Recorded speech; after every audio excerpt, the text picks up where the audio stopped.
Alvin, ang sundalo. Credit to the author. 1021-28. Ang mga pangalan po na nandito ay galing sa mga name generator. Kaya kung meron man pagkakatulad sa mga pangalan ng totoong tao o lugar, ito ay tunay na hindi sinasadya.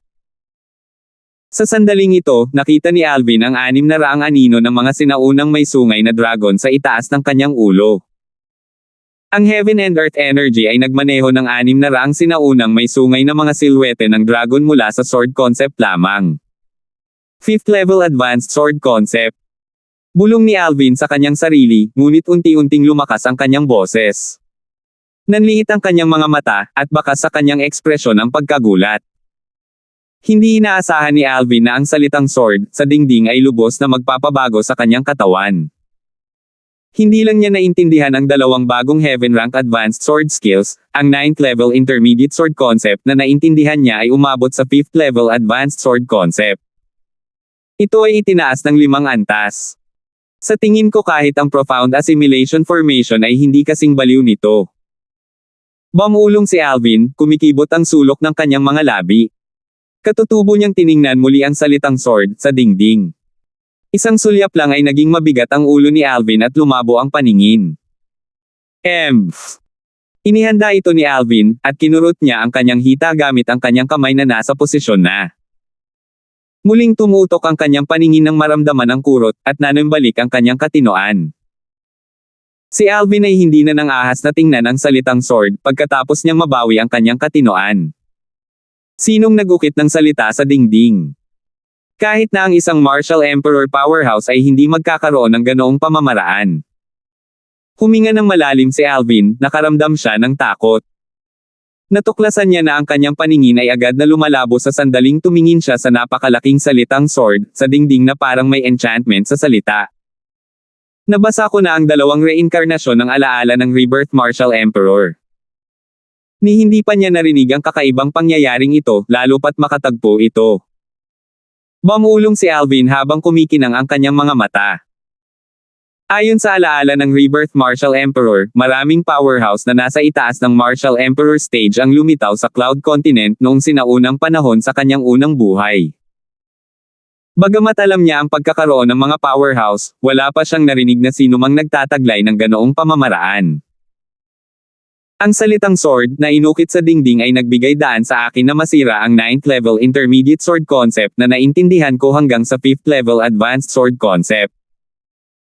Bukod dito, nagpakita pa ito ng kasanayan sa espada para sa akin, naisip ito ni Alvin habang huminga siya ng malalim. Samantala, inalog-alog niya ang kanyang braso para tipunin ang sword concept na nagkakalat para pagsamahin sila sa origin energy na tumaas sa kanyang braso.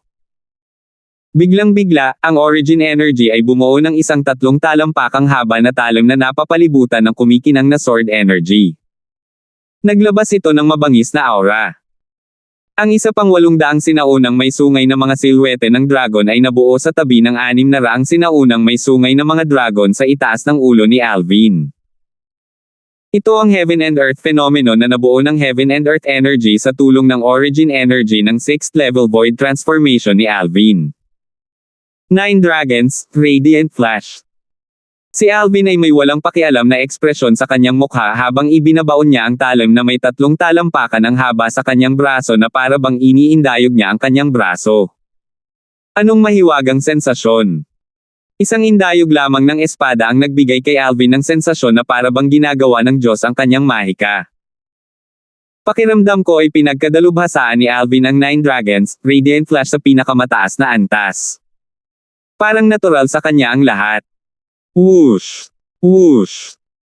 Nang iwagayway ni Alvin ang espada, ang origin energy na pinagsama sa sword energy ay biglang naging siyam na divine dragon. Mabangis silang sumugod sa kabilang panig ng isang pader sa malapit. Whoosh! Whoosh! Ang mga mata ng siyam na banal na dragon ay kumikinang nang ang 18 pinakamakinang nakislap ay lumabas at marahas na nabangga sa dingding. 18 maliliit na butas ang naiwan sa dingding. Natigilan si Alvin nang nasaksihan niya iyon. Tila hindi niya napansin ang 3 talampakang haba na talim na kumikinang na may sword energy sa kanyang kamay ay nawala.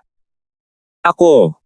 Na-cultivate ko na ang 9 Dragons, Radiant Flash to the perfection stage. Nag-react lang si Alvin pagkaraan ng ilang sandali. Agad na bumilis ang kanyang hininga. Mayroong 4 na yugto sa Radiant Flash ng Nine Dragons, ang 7th form ng Nine Dragons War Sovereign Technique. Sila ang yugto ng Rudiments, yugto ng Initial, yugto ng Mastery, at yugto ng Perpekto. Ang isang tao na nag-cultivate sa Perfection Stage ay magkakaroon ng 9 na Divine Dragon na magpapalabas ng 18 Ultimate Radiant Flashes sa isang indayog lamang ng espada. Ito ay sapat na mapanira upang tumago sa anumang bagay. Ito na naman ang salitang sword. Huminga ng malalim si Alvin para pakalmayan ang kanyang emosyon. Nakultivate ko lang ang 9 Dragons, Radiant Flash sa initial stage dati. Sa isang indayog ng espada, 3 dragon ang lalabas. Dahil sa impluensya ng salita at sa mga kasanayan sa espada na ipinakita ng anino na lumitaw sa aking ulo, ang aking 9 Dragons, Radiant Flash ay agad na tumaas sa Perfection Stage. Si Alvin ay labis na namangha dito. Kung may nagsabi sa kanya noon, akala niyang nagsisinungaling ang taong iyon. Gayunpaman, kailangan niyang maniwala kahit na ayaw niya dahil siya mismo ang naranasan. The Nine Tribulation Sword Control Technique. Hindi nagtagal, muling naalala ni Alvin ang paggalaw ng mahiwagang anino sa kanyang ulo. Pagkatapos niyang ipakita ang Perfection Stage 9 Dragons, Radiant Flash, ang misteryosong anino ay mapanlikhang isinama ang 9 Dragons, Radiant Flash sa Nine Tribulation Sword Control Technique. Nang mailabas ang 9 na espada, lumitaw ang 81 dragon at bumaril ng 162 Ultimate Radiant Flashes. Nagwala sila at nilaibat ang buong lugar, walang makakatakas niyan.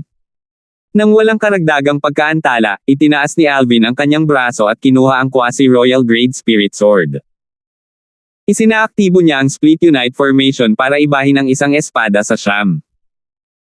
Kinokontrol niya ang 9 na espada gamit ang kanyang espiritual na enerhiya, at pinalibutan ng mga ito ang kanyang katawan at patuloy na umiikot. Biglang, malamig na kumikinang ang mga mata ni Alvin. 9 Tribulation Sword Control Technique. Sa sandaling ito, sinusubukan ni Alvin ang lahat ng kanyang makakaya na kontrolin ang 9 na espada sa pagtatangkang i-shoot ang lahat ng 9 na espada upang maisigawan niya ang 9 Tribulation Sword Control Technique sa perpekto. Whoosh! Whoosh! Gayunpaman, ang mga panaginip ay maganda, at ang katotohanan ay malupit. Sa huli, 5 lang sa 9 na quasi-royal grade spirit swords na nakapalibot kay Alvin ang bumaril.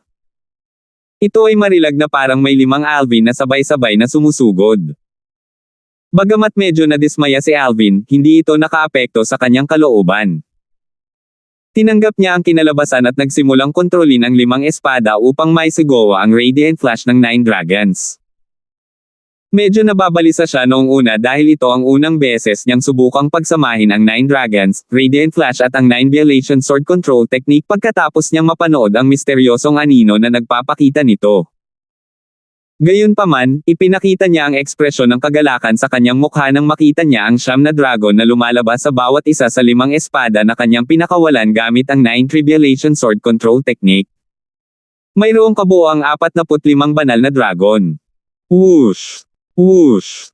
Tila umuulan ng bumaril ang 48 Divine Dragon ng 70 Ultimate Radiant Flashes mula sa 45 pares ng mga mata.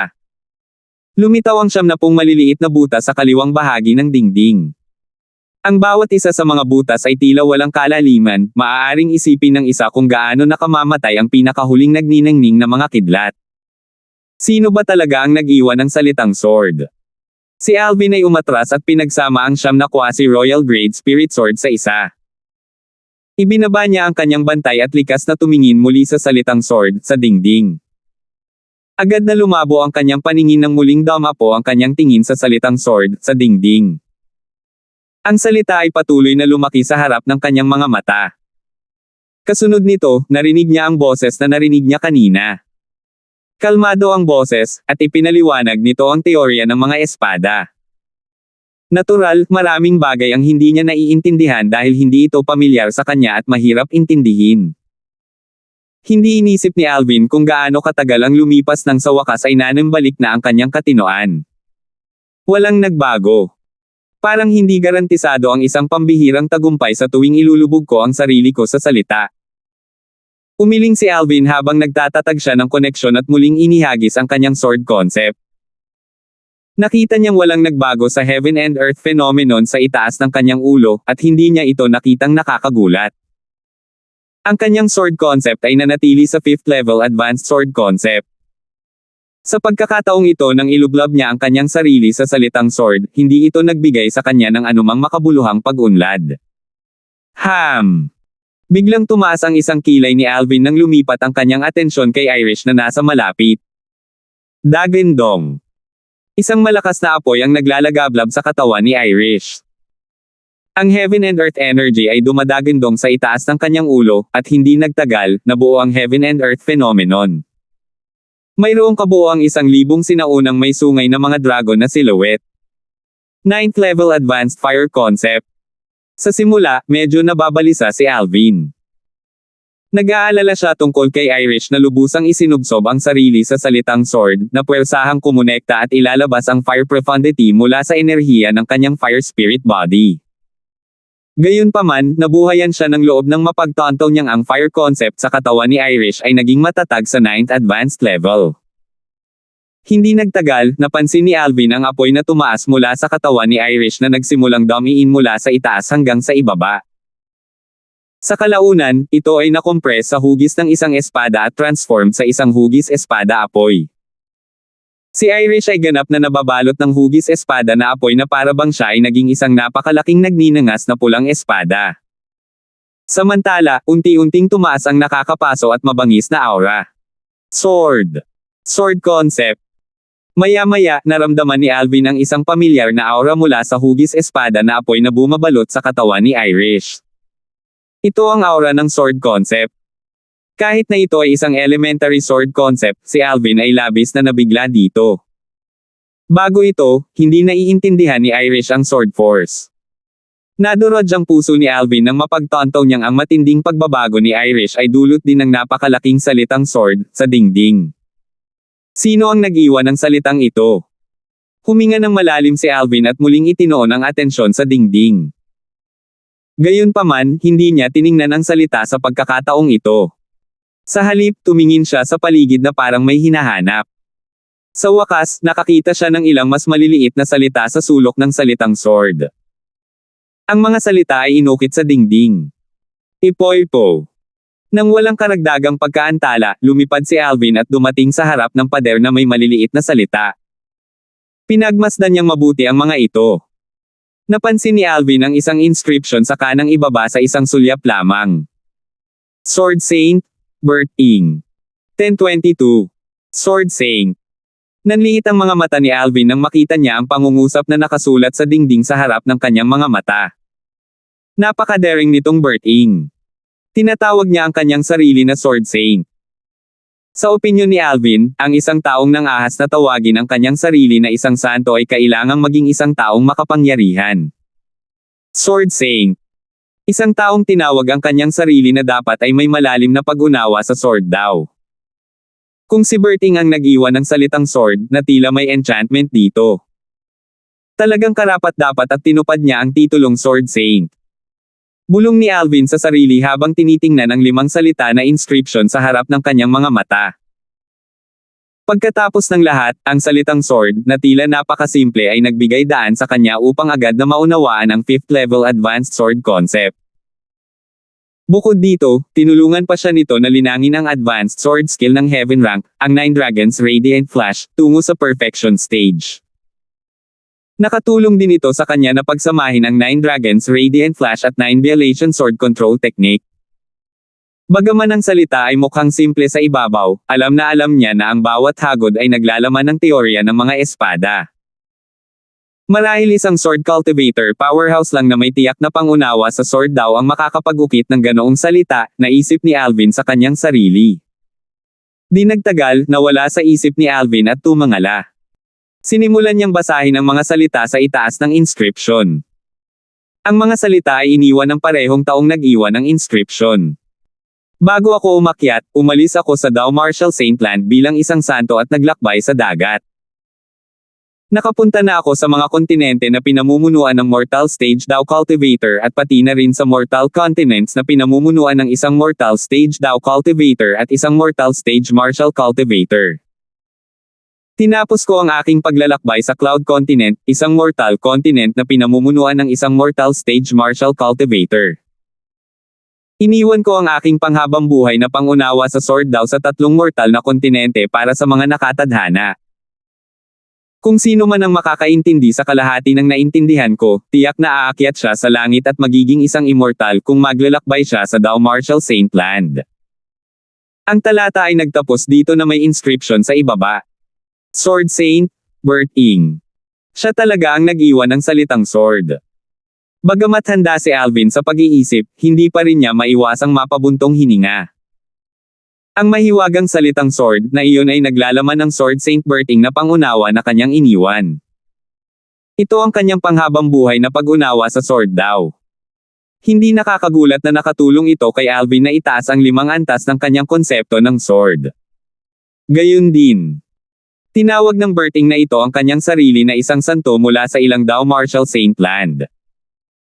Higit pa rito, sinabi niyang nakapunta na siya sa 3 mortal continents, at isa na rito ang Cloud Continent. Ang Cloud Continent ay mortal continent. Sumimangot si Alvin, nalilito. Based on his words. Parang nakapunta na siya sa 2 pang mortal continents na katulad ng Cloud Continent.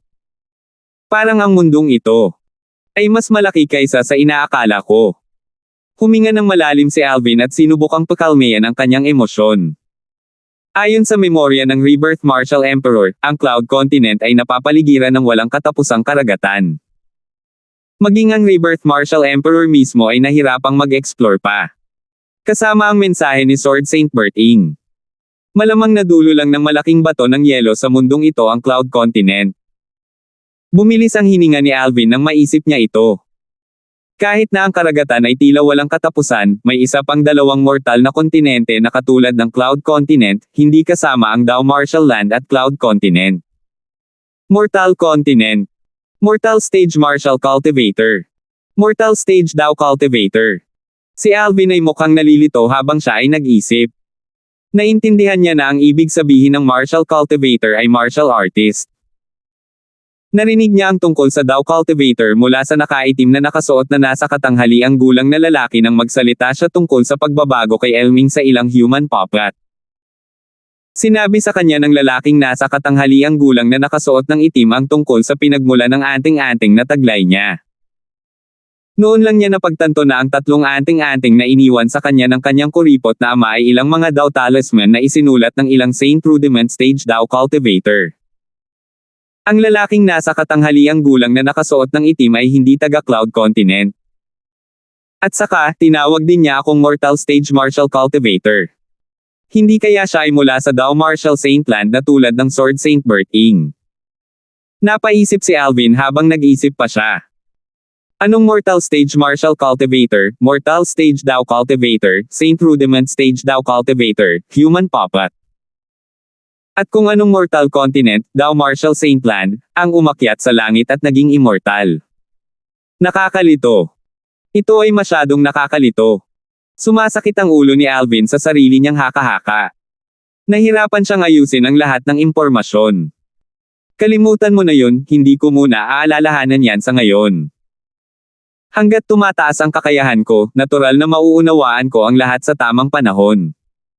Sa oras na iyon, magiging malinaw sa akin ang lahat. Dapat sabihin na si Alvin ay talagang prangka, madali niyang nakalimutan ang bagay sa sandaling nagpasya siyang ihinto ang pag-iisip tungkol sa lahat ng impormasyon na nakalilito sa kanya. Gayunpaman, may isang bagay ako na sigurado.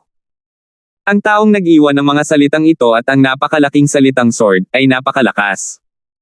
Napakalakas hanggang sa puntong hindi ko maisip. Sigurado si Alvin dyan.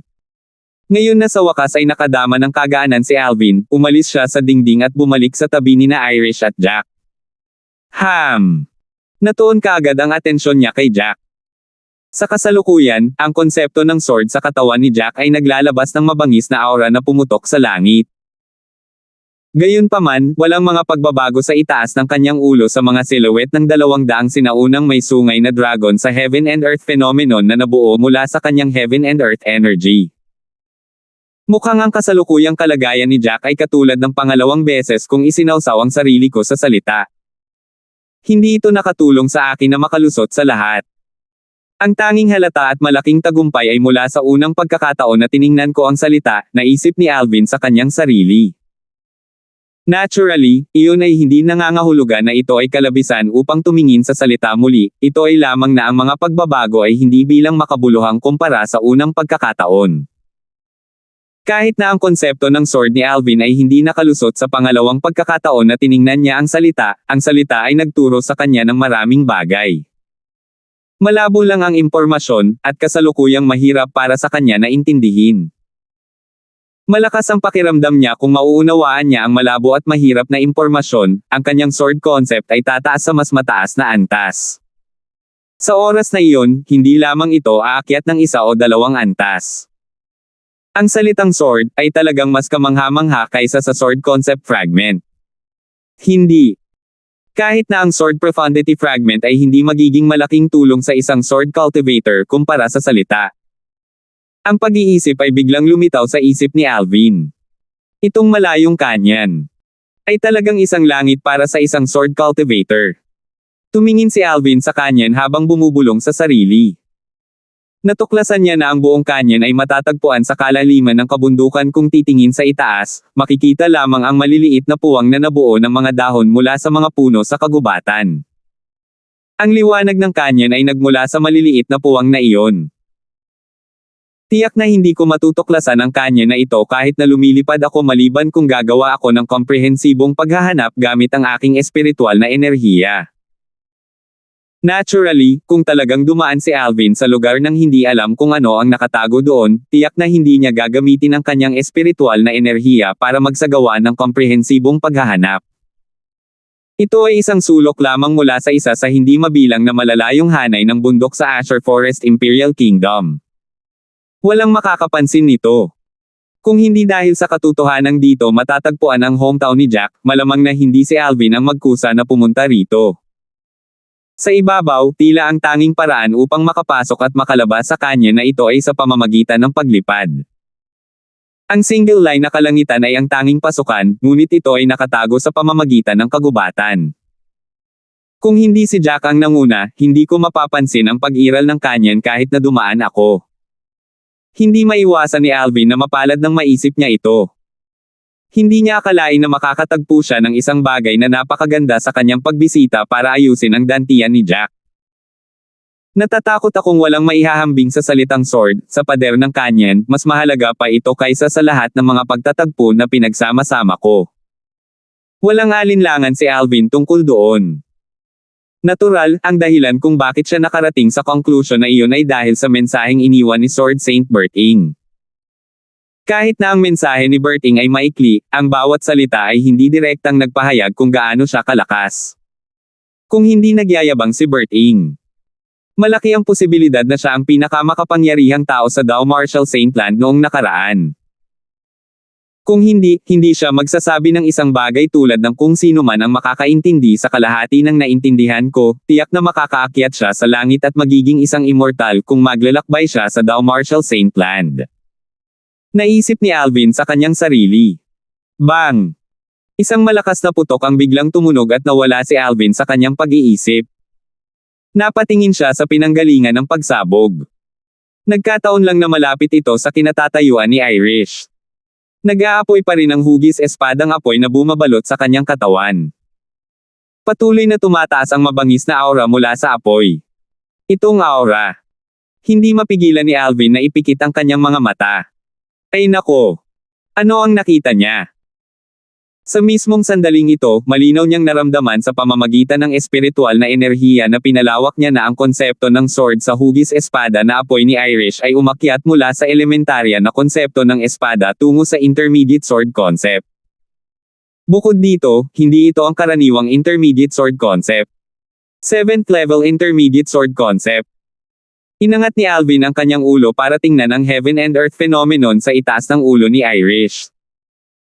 Mayroong 80 sinaunang may sungay na mga silwete ng dragon na umaaligid sa tabi ng 1,000 sinaunang may sungay na mga dragon. Bumaba sila sa paraang parang buhay. Ang kanyang sword concept ay katumbas ng lakas ng 80 sinaunang may sungay na dragon. Ito talaga ang 7th level intermediate sword concept. 1023. Si Irish, isang taong hindi nakaintindi ng kahit katiting na sword force, ay agad na naunawaan ang 7th level intermediate sword concept dahil sa salitang sword, sa dingding. Nakakamangha. Nagniningning ang mga mata ni Alvin. Muli siyang nagulat sa pamamaraan ni Sword Saint Berting. Sa pamamagitan lamang ng pag-ukit ng salitang sword, sa dingding ng kanyan, nagdulot ito ng napakahusay na pagbabago sa kanya at kay Irish. Mahihirapan siyang paniwalaan na totoo ito kung hindi niya ito naranasan at masaksihan mismo. Ha! Hindi nagtagal, nanliit ang mga mata ni Alvin, at lumitaw ang gulat na ekspresyon sa kanyang mukha. Parang may napansin siya. Sa sandaling ito, nakita niya ang heaven and earth energy na nagsimulang umikot sa itaas ng Irish habang patuloy na nagbabago ang heaven and earth phenomenon. Samantala, ang hugis espada na apoy kay Irish ay naglabas ng aura na nagiging mas mabangis at matalas. Ang apoy ay patuloy na tumaas na tila ito ay maaaring tumago sa kalangitan. 8th level intermediate sword concept. Ika-9 na antas intermediate sword concept. Nang makita ni Alvin ang mga pagbabago sa heaven and earth phenomenon sa itaas ng ulo ni Irish, ang kanyang mga mata ay patuloy na nanliit. Hindi man lang nawala ang pagtataka sa mukha niya. Bukod sa heaven and earth phenomenon, naramdaman din ng kanyang spiritual energy ang sword concept na pumupuno sa hugis espada na apoy na bumabalot sa katawan ni Irish na lumalakas sa bawat segundong lumilipez. Ikalawang antas advanced sword concept. Nang makita ni Alvin ang sword concept ni Irish na tumaas sa ganoong antas, halatang kinilig siya. Paano ito posible? Maging si Jack na nakakaunawa sa Sword Force noon ay nagawa lamang niyang maabot ang first level advanced sword concept pagkatapos niyang isawsaw ang sarili sa salitang sword, sa canyon wall. Paanong si Irish, na hindi pa nakakaintindi ng anumang Sword Force dati, ay mas mabilis na umunlad kaysa kay Jack? Napabuntong hininga si Alvin. Naalala niya na naintindihan na ni Jack ang advanced sword force ng ang kanyang dantian ay baldado. Gayunpaman, nagawa lang niyang itaas ito sa first level advanced sword concept pagkatapos niyang isawsaw ang sarili sa salitang sword, sa canyon wall. Hindi kaya dahil iba-iba ang comprehension ng bawat isa kaya iba rin ang paraan ng pagtulong ng salitang sword, sa isang tao. Kasalukuyang walang ibang paliwanag si Alvin maliban dito. Tila ito lamang ang makatwirang paliwanag sa mga nangyayari ngayon. Bukod dito, wala talaga siyang maisip na pangalawang paliwanag. Gayunpaman, ang haka-haka ni Alvin ay mabilis at walang awa na nadurudge ng katotohanan. Napagtanto niya na ang buong bagay ay hindi kasing simple ng naisip niya. Third level advanced sword concept. Ika-4 na antas na advanced sword concept. Ika-5 level advanced sword concept. Habang ginagamit ni Alvin ang kanyang espiritual na enerhiya para maramdaman ang pagbabago ng konsepto ng sword kay Irish, napanood din niya ang mga pagbabago sa heaven and earth phenomenon sa itaas niya. Tuluyan na siyang natulala sa eksena. Sa kalaunan, sa wakas ay tumigil ang pagbabago ng aura ng konsepto ng sword. Bukod dito, ang heaven and earth energy sa itaas ng Irish ay naging kalmado, at ang heaven and earth phenomenon ay nasuspine sa sandaling ito. Ang mga silwete ng mga sinaunang may sungay na dragon na pumuno sa buong kalangitan ay namimilipit habang bumababa sila sa masigla at matingkad na paraan. Ang tanawin ay isang nakagugulat na biswal sa mga manunood. Mayroong kabuoang 2,000 mga sinaunang may sungay na mga dragon na silhouette. Ito ang heaven and earth phenomenon na nabuo ng heaven and earth energy na pinakilos ng fire and sword concepts ni Irish. Ang dalawang konsepto ay may lakas ng 2,000 sinaunang sungay na dragon na pinagsama-sama. Ang 9th level advanced fire concept ay katumbas ng lakas ng 1,000 sinaunang may sungay na dragon. Dahil dito, madaling mahihinuha na ang sword concept ni Irish ay nasa 9th level advanced sword concept. Pagkatapos na malubog sa salitang sword, kahit ako ay nagawang itaas ang aking 5th level advanced sword concept sa 9th level advanced sword concept. Si Irish, sa kabilang banda, ay nagawang mag-transform mula sa isang martial artist na hindi nakakaintindi ng anumang sword force tungo sa isang taong nakakaunawa sa 9th level advanced sword concept kung talagang mas malakas ang kanyang pag-unawa kaysa sa kanyang mata. Sa akin, hindi ba't medyo nakakatakot na mas malakas ito? Ang puso ni Alvin ay nasa kaguluhan. Hindi siya mapakali kahit matagal na panahon. Si Irish na hindi nakatagpo ng Sword Force dati ay naintindihan lang ang 9th level advanced sword concept sa isang iglap pagkatapos niyang isawsaw ang sarili sa salitang sword sa canyon wall. Anong nangyayari dito? Naguguluhan si Alvin. Siya ay halos tiyak na ito ay walang kinalaman sa pag-unawa. Sa sandaling ito, sa wakas ay nagising si Irish. Anong malakas na lakas? Ay ito ba ang sword concept? Pagkagising niya, iniunat niya ang magkabilang braso niya.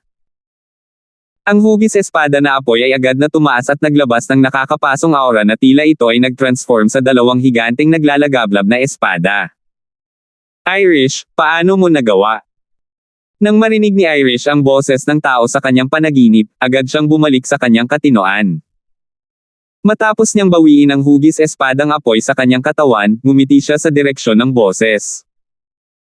Tumingin si Irish kay Alvin at ngumiti ng mahina, ang ngiti ay tila mabibighani ang lahat ng nabubuhay na nilalang sa mundo. Sa isang sandali, nawala si Alvin sa kanyang pag-iisip, ganap niyang nakalimutan ang tungkol sa usapin. Kuya Alvin, ano ang itinanong mo sa akin? Hanggang sa ang malambot at kaaya-ayang boses ni Irish ay pumasok sa kanyang mga tainga na sa wakas ay bumalik siya sa realidad at naging ganap na namulat muli sa kanyang paligid. With a wry smile, he replied, I'm asking about your sword concept. Konsepto ng espada. Lumitaw ang pagkalito sa maganda at pinong mukha ni Irish. Subukan mong i-activate ang iyong sword concept at tingnan ang heaven and earth phenomenon na nabuo ng heaven and earth energy. Ni hindi mo alam kung anong antas ito sa kasalukuyan, sagot muli ni Alvin. Masunuring tumango si Irish. Sa susunod na segundo, inihagis niya ang kanyang sword concept gaya ng itinuro ni Alvin. Bahagyang kumunat ang maganda niyang arched eyebrows na para bang may napansin siya. Sa sumunod na segundo, muling lumuwag ang mga kilay ni Irish. Maya-maya pa, lumabas ang apoy mula sa kanyang katawan. Naglabas ito ng nakakapasong aura na nagpapikit ng mga mata ni Alvin. Nakita niyang kakaiba ito. Hindi ba niya hiniling kay Irish na ihagis ang kanyang sword concept? Bakit sa halip ay pinakawalan niya ang kanyang fire concept? Sa sandaling naisip ni Alvin na ito ay kakaiba, ang nakapalibot na apoy na may matalim na aura ay lumundag mula sa katawan ni Irish bago ito napalitan ng isang hugis espada na apoy. And 9th level advanced sword concept. Nang makita ni Irish ang 2,000 silhouette sa itaas ng sarili niyang ulo, narut siya sa lugar, natulala. Ilang sandali pa bago siya natauhan. Bagamat alam niya na ang sword concept na naintindihan niya ay hindi mahina, hindi niya akalain na magiging ganoon kalakas ito. Ang konsepto ng 9th level advanced sword. Ito ay karaniwang katumbas ng 9th level advanced fire concept na naintindihan niya. Irish, parang may napansin siya, mataimtim na tiningnan ni Alvin si Irish.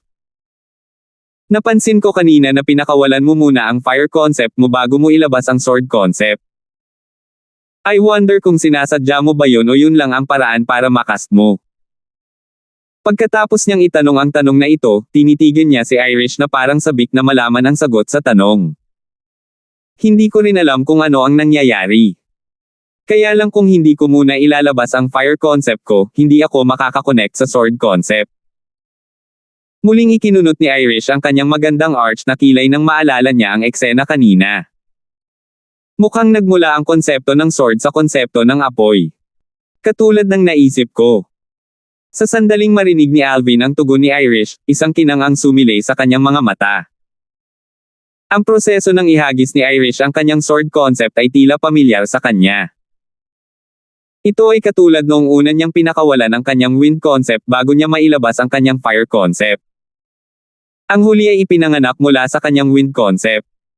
Kuya Alvin, alam mo ba ang dahilan?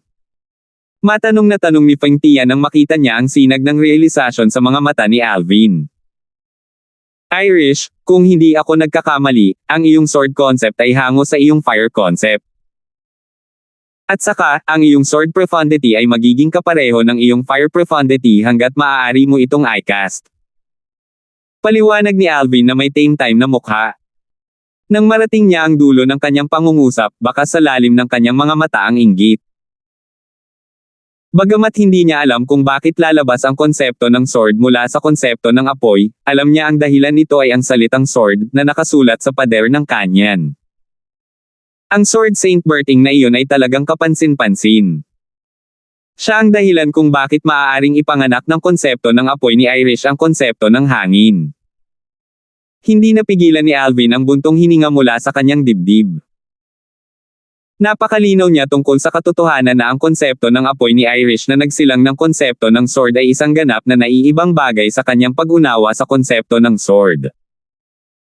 Ang ibig sabihin ng una ay hanggat tumataas ang kanyang fire concept level, ang sword concept level ay tataas din ng naaayon ng hindi na kailangang intindihin ito. Ang huli, sa kabilang banda, ay hinihiling sa kanya na maunawaan ito sa kanyang sarili. Ang teoryang ito ay katulad ng kanyang wind concept na nagmula sa kanyang fire concept sa pamamagitan ng 8th form of the Nine Dragons War Sovereign technique na pinagkadalubhasaan niya, ang roving dragon form. Hindi na niya kailangang intindihin ang fire concept. Hanggat umuunlad ang kanyang wind concept, automatikong susunod ang kanyang fire concept. Sa hinaharap, kung naiintindihan niya ang wind profundity ay magsilang din ng fire profundity. Bam! Sa sandaling ito, direktang tumama sa mukha ni Alvin ang isang nakakapasong aura. Noon lang niya napagtanto na ang apoy ni Irish ay tumaas sa langit. Kakakast lang niya ng fire profundity. First level monarch stage fire profundity. Ang enerhiya ng langit at lupa ay umiikot sa itaas ng kalangitan. Ang 1,000 silhouette ng mga sinaunang may sungay na dragon na pinakilos ng Heaven and Earth energy ng 9th level advanced fire concept ay mabilis na naging 2,000 silhouette ng mga sinaunang may sungay na dragon. Sinusubukan ni Irish na ilabas ang sword profundity. Pinaikit ni Alvin ang kanyang mga mata habang inisip niya kung ano ang sinusubukang gawin ni Irish.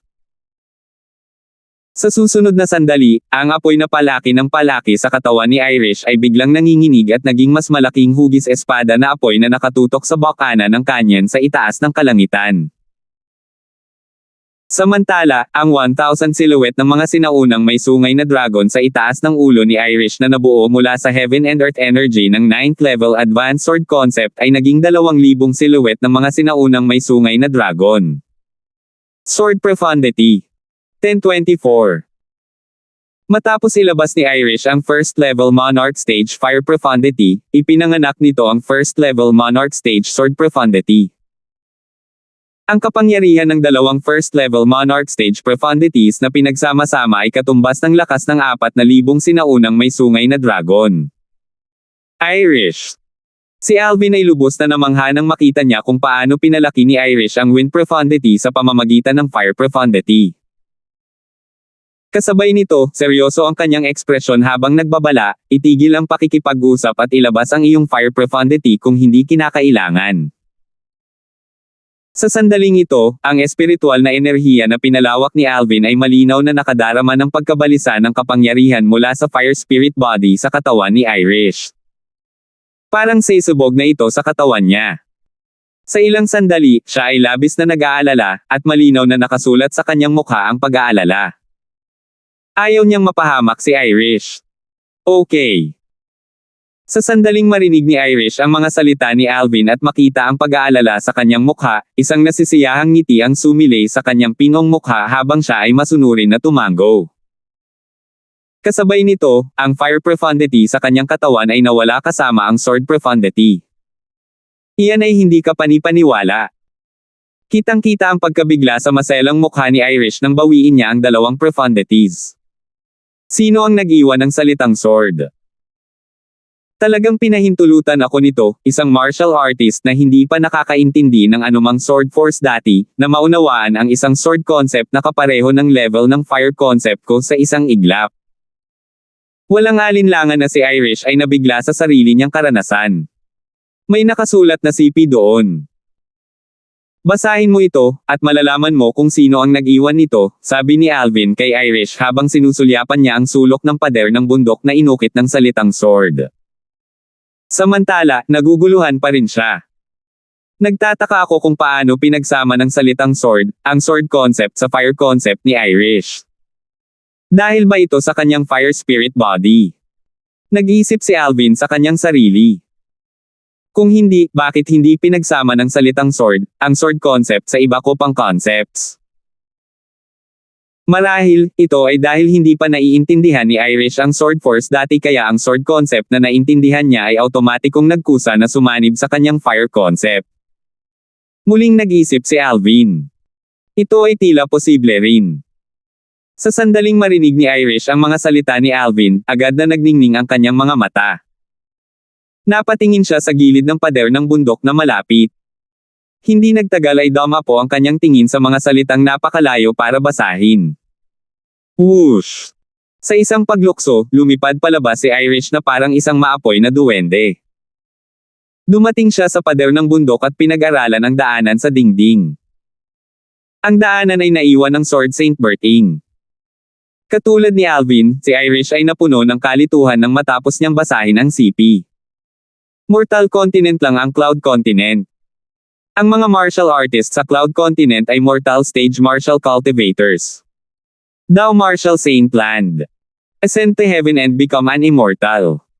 Ang maselang mukha ni Irish ay puno ng pagkalito. Kung ikukumpara kay Alvin, lalo siyang nalito. Pagkatapos ng lahat, si Alvin ay nakatagpo ng isang tao na pinaghihinalaan niyang nagmula sa Thou Martial Saint Land, ang nakaitim na lalaking nasa katanghaliang gulang na ginawang human puppet si Elming. Batay sa mga salita ng lalaking nasa katanghaliang gulang na nakasuot ng itim, nalaman ni Alvin ang tungkol sa pinagmulan ng 3 anting-anting na ibinigay sa kanya ng kanyang kuripot na ama pati na rin ang ilang impormasyon tungkol sa Thou Martial Saint Land.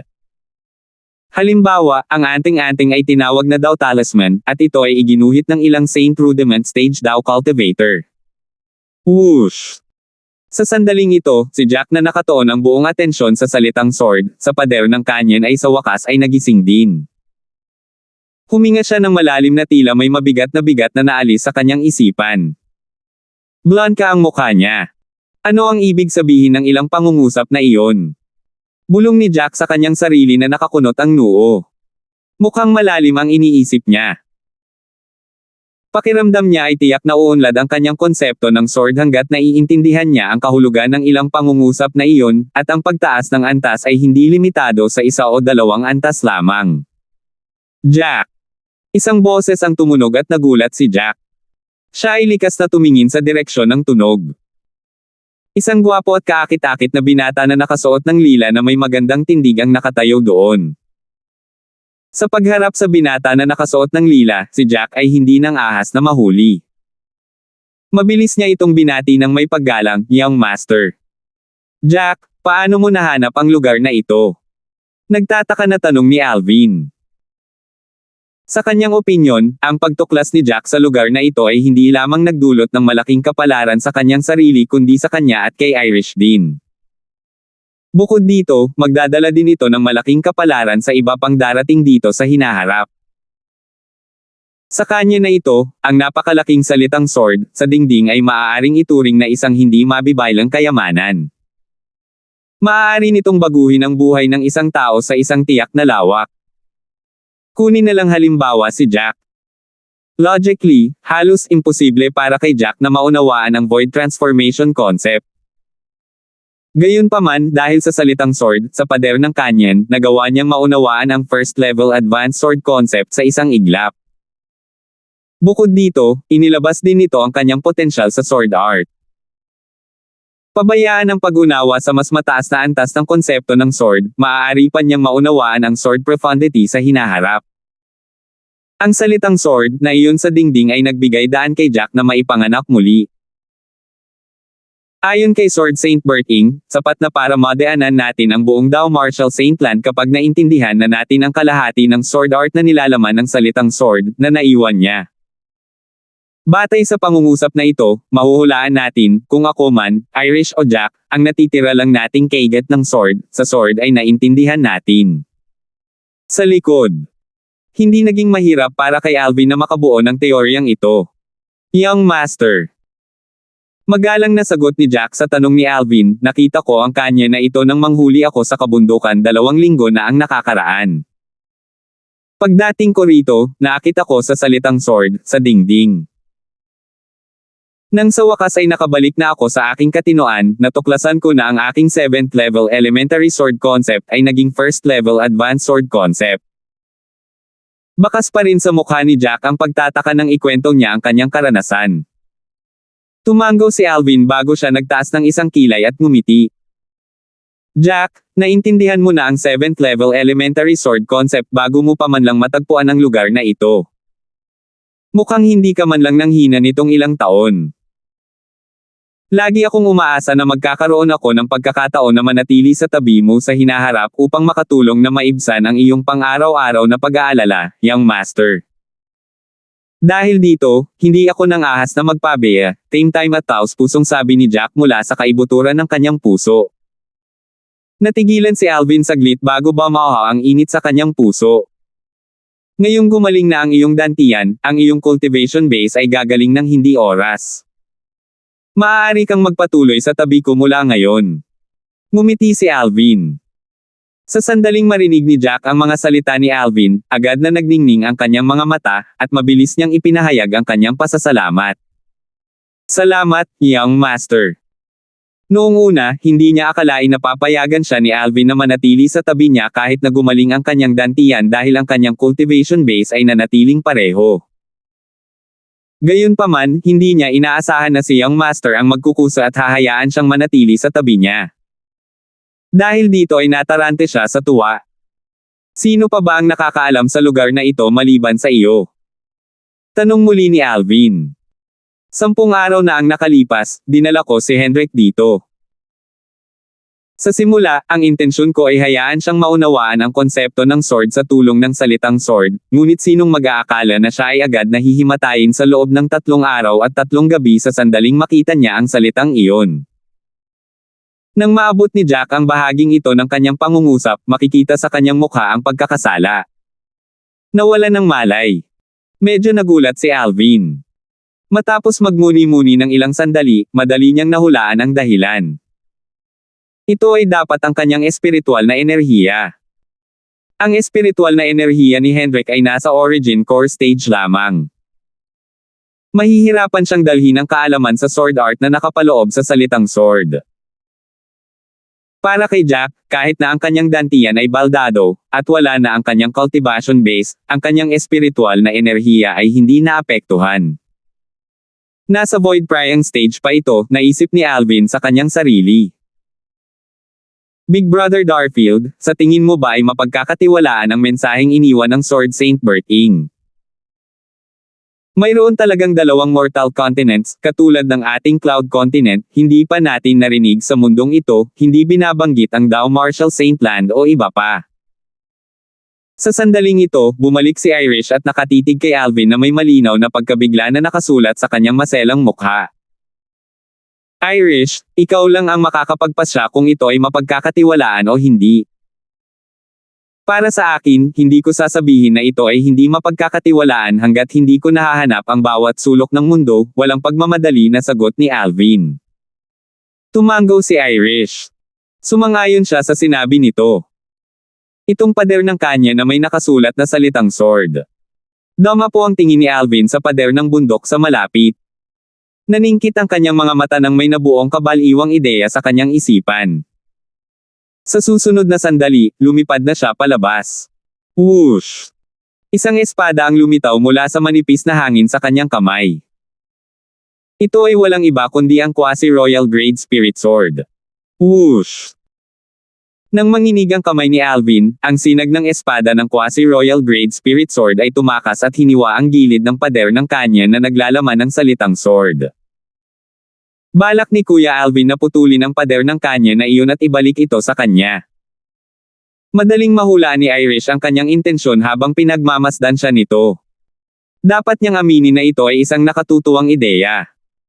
Gayunpaman, kung kailangan niya maging tapat sa kanyang sarili, ginawa rin niya ang parehong bagay. Ang katotohanan lamang na kaya niyang magbunga ng sword concept sa kanyang fire concept lang ay sapat na para tawagin ang pader ng bundok na may nakasulat na sword na isang hindi mabibaylang kayamanan. Sa kasamaang palad, ang isang ideya ay maaaring maging mabuti, ngunit hindi ito nangangahulugan na ito ay palaging posible upang maisakatuparan ito. Clang! Ang sword ray na pinakawalan ni Alvin ay dumapo sa pader ng bundok na may nakasulat na salitang sword. Gayunpaman, tila may nataman itong matigas, at hindi man lang nag-iwan ng anumang marka. Clang! Clang! Clang! Tumangging sumuko si Alvin. Hinampis niya ang dingding sa bawat sulok para maputol iyon. Gayunpaman, napansin niyang ang kalahati ng pader ng bundok sa paligid ng salitang sword ay napakahirap para sa kanya upang sirain. Maliban na lang kung ilipat ko ang bundok na ito kasama ko. Ngunit hindi ito kakayanin ng spatial ring kahit na kaya kong ilipat ito. Nagalit si Alvin.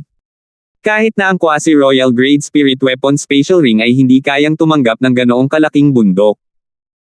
1025. Huwag na nating pag-usapan kung ang isang quasi-royal grade spirit weapon spatial ring ay kayang tanggapin ang bundok o hindi, kahit na ito ay naglalaman nito, si Alvin ay walang anumang quasi-royal grade spirit weapon spatial ring sa kanya sa ngayon. Tanging isang quasi-royal grade na weapon craftsman ang maaaring gumawa ng quasi-royal grade spirit weapon spatial ring. Kailangan niyang maghintay hanggang sa maabot ng kanyang cultivation base ang Martial Emperor stage bago siya maging isang royal grade weapon craftsman para magamit niya ang kanyang origin energy para patatagin ang royal grade Pilfire. Siyempre, may ilang quasi-royal grade spirit weapon spatial ring sa Great Treasure na naiwan ng Rebirth Martial Emperor. Alam ito ni Alvin, na nagalugog sa buong alaala ng Rebirth Martial Emperor. Gayunpaman, bakit ang bahaging ito ng bundok na may nakasulat na sword, ay mas malakas kaysa sa kabilang kalahati ng bundok? Hindi ko naramdaman ang anumang aura o pagbabago ng inscription formation mula rito. Kakaiba ito. Casual na hinampis ni Alvin ang kabilang bahagi ng bundok at nag-iwan ng malalim na bitek dito. Ito ay kasing dali ng pagputol ng tofu. Gayunpaman, ang kalahating bundok na inukita ng salitang sword, ay tila pinagkalooban ng ilang uri ng enchantment na nagpahirap sa pagwasak nito. Kahit papaano, mahirap para sa kasalukuyang Alvin na sirain. Mukhang may kinalaman ito kay Berting na nag-iwan ng salitang sword, bulong ni Alvin sa kanyang sarili nang makarating siya sa ganitong conclusion. Fine, iiwan ko na lang dito. Walang magawa si Alvin habang bumubulong sa sarili, kapag may kailangan, babalik ako at titingnan muli ang salitang sword para maunawaan ang kaalaman sa sword art sa hinaharap. Sa sandaling ito, nagpakawala ng mahinang buntong hininga si Irish nang mapagtanto niya ang nangyayari. Sayang naman. Hindi tulad ni Irish, si Jack ay halos matakot na mamatay sa pagkakita sa Heaven and Earth phenomenon sa itaas ni Alvin. Iyang master. Pagkaraan ng ilang sandali, sa wakas ay tinawag niya si Alvin. Gayunpaman, siya ay nawala ng mga salita. Ang 3,500 silhouette ng mga sinaunang may sungay na dragon sa itaas ng ulo ni Alvin ay halos mapuno ang kalahati ng kalangitan sa itaas ng kanyan. Nanliit ang mga mata ni Jack nang makita niya ito, labis siyang natupok ng pagtataka. Hindi sumagi sa kanyang isipan ang binata na hindi man lang nakapasok sa Nascent Soul stage ay nagkaroon ng ganoong nakakatakot na cultivation base sa wala pang isang dekada. Ngayon lang niya ito hinahangaan. Jack, kahit anong lakas ko ngayon, ako pa rin ang young master mo. Hinding-hindi ito magbabago. Para bang nakita niya ang pait at kababaan sa mga mata ni Jack, si Alvin ay nagpakawala ng isang mainit na ngiti na nagparamdam sa mga tao na tila sila ay nababalot ng simoy ng tagsibol. Young Master. Sa sandaling marinig ito ni Jack, ang kanyang mga mata ay kumikinang sa pananabik, at ang kanyang mukha na natatakpan ng mga pinaggapasan ay namumula. Bukod dito, sa kalaunan ay magkakaroon ka ng lakas na mayroon ako sa kasalukuyan kung susundan mo ako upang tuklasin ang mundo. Ilang oras na lang bago ka maging mas malakas kaysa sa kasalukuyang ako, dagdag ni Alvin. Sa sandaling marinig ni Jack ang mga salita ni Alvin, bumilis ang kanyang paghinga. Ilang sandali pa bago niya naayos ang kanyang paghinga. Sa mukha na puno ng hindi makapaniwala, nagtanong siya, "Iyang master, pwede ba?" Bagamat ang kanyang sword concept attainment ay tumaas sa isang kahangahangang antas sa tulong ng mahiwagang salitang sword, na iyon sa pader ng bundok, hindi binabanggit ang katotohanang tiwala din siya na makakaunawa siya ng mas mataas na antas ng konsepto ng sword sa hinaharap, limitado pa rin ito sa pag-unawa lamang. Ang kanyang likas na talento na hindi partikular na malakas ay hindi direktang naging kadena na naglimite sa pag-unlad ng kanyang cultivation base. "Jack, nagdududa ka ba sa aking mga salita?" Tanong ni Alvin habang nakapikit ang kanyang mga mata, isang malabong ngiti ang naglalaro sa kanyang mga labi. "I dare not." Mabilis na ibinaba ni Jack ang kanyang ulo sa takot na ikinagalit ni Alvin. "It's all right. Let us head back." Pagkatapos na tumingin muli si Alvin sa salitang sword, sa pader ng bundok, sinenyasan niya sina Irish at Jack na umalis sa malayong kanyan.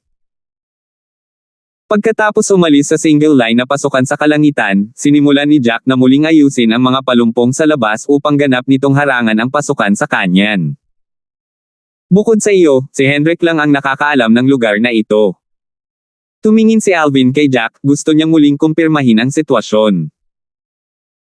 "Oo," magalang na sagot ni Jack bago siya nagpatuloy, "sinabi ko na kay Hendrik na bawal siyang magsabi sa ibang tao tungkol sa lugar na ito. Kahit ang kanyang mga magulang ay hindi alam ang tungkol sa bagay na ito." "Sige." Tumango si Alvin habang nakahinga siya ng maluwag. Sa kasalukuyan, tanging siya, Irish, Jack, at Hendrik ang nakakaalam tungkol sa lugar na ito. Hanggat hindi nila ipinakalat ang balita tungkol sa lugar na ito sa ibang tao, hindi magkakaroon ng ikalimang tao. "Bumalik na tayo." Sumenya si Alvin bago siya bumalik sa Brahman family village kasama silang dalawa. "Kuya Alvin." Sa kalagitnaan ng paglalakbay, tinanong ni Irish si Alvin sa pamamagitan ng kanyang voice transmission, "Kanina, sinabi mo na si Jack ay sa kalaunan ay makakataglay ng lakas na kapantay ng kasalukuyang sa iyo o higit pa sa iyo. Ibig mo bang sabihin?"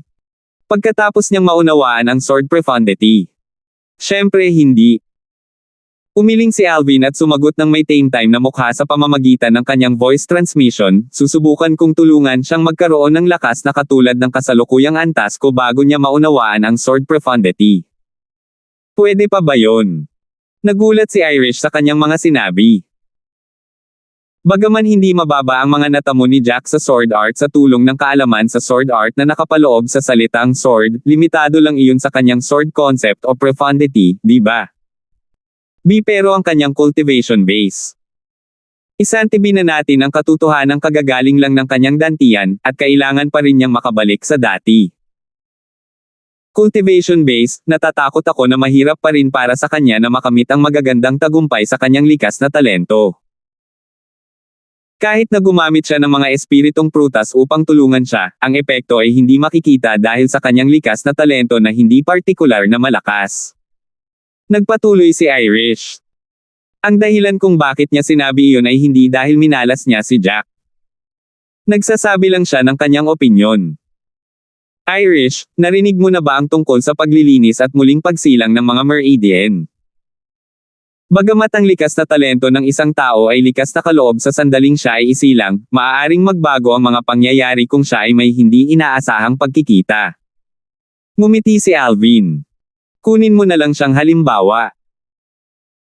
Siya ay nagtataglay ng napakahusay na likas na talento, ngunit nang makakonsumo siya ng sapat na halaga ng 10,000 years stalactite milk sa stalactite cave sa tabi ng pinakamataas na peak ng Megrez Peak ng 7-star sword sect, ang kanyang talento ay agad na na-enhance at tumaas sa limitasyon na maaabot ng isang Cloud Continent martial artist.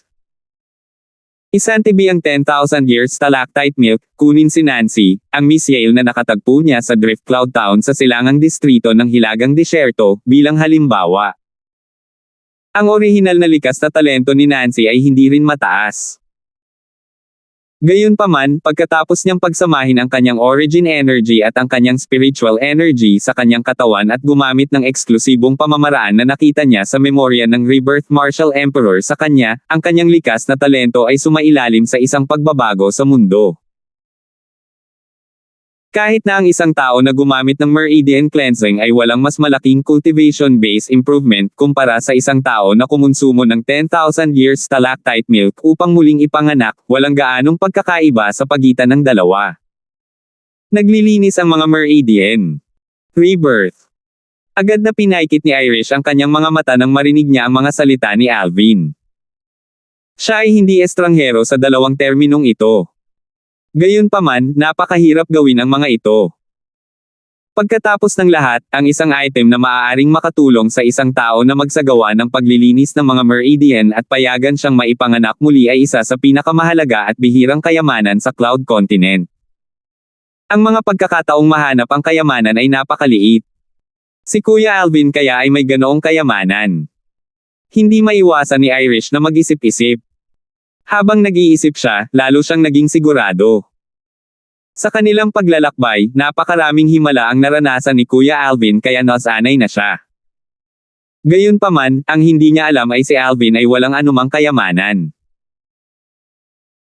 Hanggat ginagamit ko ang eksklusibong teknik na iyon na nakita ko sa memorya ng Rebirth Martial Emperor para tulungan si Jack na linisin ang kanyang mga meridian at itaas ang kanyang likas na talento, magagawa niyang mabawi ang cultivation base na mayroon siya sa kanyang prime.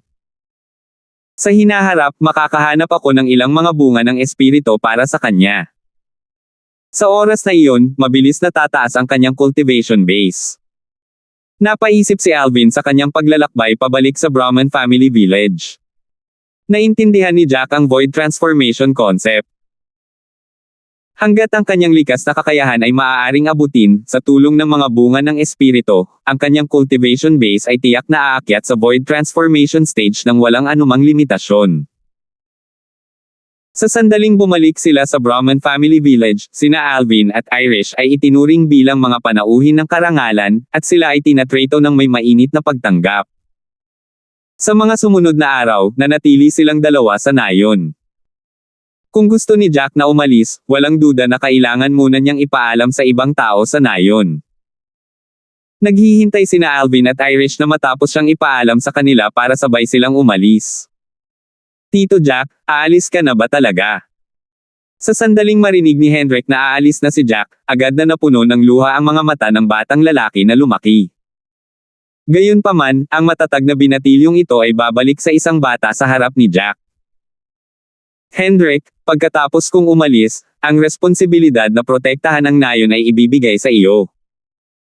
Nakangiting sabi ni Jack habang tinatapik ang balikat ni Hendrik. Hendrik, mag-iiwan si Kuya Alvin ng isang set ng cultivation method at ilang iba pang set ng martial skills para sa iyo. Parehong ang cultivation method at martial skills ay nabibilang sa sword cultivation method. Tumingin si Alvin kay Hendrik at ngumiti. Bukod dyan, iiwan ko rin ang medicinal pill na kakailanganin mo sa panahon ng cultivation. Kapag nakapasok ka sa Void Prying stage, tingnan mo ang salitang sword, sa kanya na iyon at unawain ang karunungan at tunay na diwa ng sword art. Nang makarating siya sa bahaging ito ng pangungusap, nawala ang ngiti sa mukha ni Alvin at napalitan ng isang mataimtim na ekspresyon. Gayunpaman, dapat mong tandaan na hindi mo maaaring sabihin sa iba ang tungkol sa lugar na iyon. Kung hindi, maaaring may pumatay sa iyo upang ilihim ang lugar na iyon kapag nalaman nila ang tungkol sa lugar, babala ni Alvin. Kuya Alvin, hindi ko sasabihin sa iba. Ibinigay ni Hendrik ang kanyang salita ng may tame-time na mukha. Pagkatapos ibigay ang cultivation techniques, martial skills, medicinal pills, at ilang spirit weapons na casual na pinino ni Alvin kay Hendrik, dinala niya sina Irish at Jack. Hindi sila nagpaalam sa ibang mga taga-nayon at pinili na lang na umalis. Matapos umalis sa Brahman Family Village, hindi sila umalis sa nakapalibot na mga bundok, ngunit bumalik sila sa kanyan. Hindi ko alam kung kailan tayo babalik kapag umalis na tayo. Kumuha tayo ng mas maraming kaalaman sa sword art mula sa salitang sword, hanggat maaari. Yukit sa ating isipan ang kaalaman sa sword art para dahan-dahan natin itong pag-aralan pagkatapos nating umalis. Hanggat naiintindihan natin ito, tiyak na aakyat ang ating lakas sa susunod na antas. Sinabi ni Alvin kina Irish at Jack. 10:26. Tumanggo sina Irish at Jack bilang pagsang-ayon sa mga salita ni Alvin. Alam nila ang ibig sabihin ni Alvin. Pagkatapos nilang lisanin ang lugar na ito, walang nakakaalam kung kailan sila makakabalik at tingnan ang salitang sword sa dingding upang maunawaan ang sword daw. Sa kasalukuyan, mayroon silang lahat ng oras na kailangan nilang tingnan ito kaya kailangan nilang pilitin ang kanilang sarili na kabisaduhin ang misteryosong impormasyon na natanggap nila mula sa salita at dahan-daang maunawaan ito pagkatapos nilang umalis. Kapag naintindihan na nila ang misteryosong impormasyon, ito ay katumbas ng kanilang pag-unawa sa kaalaman ng sword daw. Ito ay magreresulta sa isang malaking elevation sa kanilang mga kakayahan. Kabisaduhin hanggat kaya namin. Susubukan namin ang aming makakaya. Mataimtim na sinabi ni Alvin bago niya itinoon ang kanyang mga mata sa pader na malapit. To be exact, nakatutok ang mga mata niya sa salitang sword, sa dingding. Dahil hindi nila maaaring dalhin ang salita sa kanila, ang tanging bagay na maaari nilang gawin ay sumipsip ng maraming impormasyon hanggat maaari mula sa salita. Ang misteryosong impormasyon ay magiging kapaki-pakinabang sa kanila sa hinaharap. Nang makita ni Irish si Alvin na nakatingin sa salita sa dingding na parang may nagmamay-ari ng lalaki, hindi siya nagtagal at mabilis ding tumingin sa salita. Habang ibinaon ni Irish ang kanyang sarili sa salita sa dingding para sumipsip ng maraming impormasyon hanggat kaya niya, gumawa rin si Jack ng kanyang hakbang. Hindi ako magiging pabigat kay Young Master. Huminga ng malalim si Jack bago niya tiningnan ang salita sa dingding. Matapos niyang masaksihan ang kakayahan ni Alvin, alam niya na siya ay itatalaga lamang sa mga hindi mahahalagang gawain kahit na manatili siya sa tabi ng kanyang Young Master. Malamang na hindi niya maprotektahan ang kanyang Young Master tulad ng dati niyang ginagawa. Ngayon ay umaasa na lamang siya na maiangat niya ang kanyang kakayahang protektahan ang kanyang sarili upang hindi siya maging pabigat sa kanyang Young Master. Lumipas ang oras ng tahimik. Bang! Makalipas ang isang buwan, isang mahinang pagsabog ang umalangaw-ngaw sa kanyan. Mas buhay na buhay ngayon ang nanlalabo na mga mata ni Jack. Nanginginig ang kanyang katawan bago siya bumagsak sa lupa. Pawis na pawis si Jack nang bumagsak siya sa lupa. Hingal na hingal siya habang nakatukod ang dalawang kamay sa lupa para sa suporta. Hinawakan ko hanggat kaya ko, ngunit hindi ko na kaya. Ang impormasyong lumalabas sa salita ay sobra-sobra lang. Ang aking kasalukuyang espiritual na enerhiya ay nagbibigay daan lamang sa akin na sumipsip ng ganitong kalaking impormasyon, bulong ni Jack sa kanyang sarili pagkatapos niyang mahabol ang kanyang hininga. Sabay tingin sa binata na naka-purple at sa red-clad na babae na magkatabi. Ngumisi siya. Young Master at Miss Irish ay parang Romeo at Juliet. Guwapo at kaakit-akit ang binata na nakasuot ng lila habang ang babaeng nakasuot ng pula ay isang dilag na kayang gawin ng sinumang lalaki na mahuhulog sa kanya. Sila ay talagang isang tugma na ginawa sa langit. Hindi umalis si Jack kahit siya ang unang nagising. Sa halip, umupo siya sa lupa na naka-cross legs at maingat na tumingin sa paligid niya, lalo na ang single-line sky entrance sa kanyan. Gusto niyang pigilan ang mga mabangis na hayop na pumasok. Mabilis na lumipas ang oras, at lumipas ang isang buwan. Sa wakas ay nagising ang babaeng nakasuot ng pula. Binuksan ni Irish ang kanyang mga mata na mukhang mas buhay. Mabilis siyang nag-react at nagawa niyang balansehin ang umaalog-alog niyang katawan. May bahagyang butil ng pawis sa kanyang magandang mukha. Naiintindihan pa ba ni Kuya Alvin ang salita? Tumingin si Irish kay Alvin na nasa tabi niya. Nagningning ang kanyang mga mata nang mapansin niyang hindi pa rin gising si Alvin. Tama. Ang espiritual na enerhiya ni Kuya Alvin ay mas malakas kaysa sa akin. Ang kakayahang kumuha ng impormasyon mula sa salita sa dingding ay nakasalalay sa espiritual na enerhiya ng isang tao. Dahil sa kawalan ng kakayahan ni Jack na linangin, ang kanyang espiritual na enerhiya ay nanatili sa ikapitong antas na void prying stage sa buong taon. Sa makatuwid, siya ang unang naitaboy ng salita sa dingding. Kahit na tingnan niya muli ang salita, hindi niya maisawsaw ang kanyang sarili sa salita dahil naabot na niya ang limitasyon ng maaaring kunin ng kanyang espiritual na enerhiya. Maliban na lang kung nagawa niyang matuno at maunawaan ang misteryosong impormasyon mula sa salita, halos imposible para sa kanya na higit na makinabang mula sa salita. Dahil sa kanyang apoy na espiritong katawan, si Irish ay hindi makakain ng espiritong prutas upang linangin dahil siya ay nakalusot sa void interpretation stage. Sa sandaling makakain siya ng isang spirit fruit, ang kanyang fire spirit body ay itaboy ng puwersa at maaaring sumabog ng mas maaga kaysa sa inaasahan. Sa oras na iyon, ang kanyang magandang kaluluwa ay maglalaho sa mundong ito. Dahil doon, nanatili ang kanyang espiritual na enerhiya sa 4th level void interpretation tulad ng kanyang cultivation base. Gayunpaman, ang kanyang 4th level void interpretation spiritual energy ay mas malakas kaysa kay Jack. Kaya naman, nakuha niya ang kaalaman sa sword daw na nakapaloob sa salita sa isang buwan ng higit kay Jack. Samantala, si Alvin na ang cultivation base ay nasa 6th level void transformation ay mayroong spiritual energy ng 7th level void transformation. Sa loob ng inaasahan na makakatanggap siya ng mas maraming kaalaman sa sword daw mula sa salita dahil sa espiritual na enerhiya ng kanyang 7th level void transformation. Jack, gaano katagal? Nilublob ko ba ang sarili ko sa salita? Curious na tanong ni Irish habang nakatingin kay Jack. Miss Irish, hindi ako lubos na sigurado. Ngunit nagising ka lang isang buwan pagkatapos kong magising, sinabi ni Jack sa kanya ang alam niya. Hindi siya lubos na sigurado dahil hindi niya alam kung gaano katagal siyang nalulubog sa salita. Tumango si Irish at itinoon ang atensyon kay Alvin. Ang sarap sa kanyang mga mata ay katulad ng umaagos na tubig na tila kayang tunawin ang anumang bagay.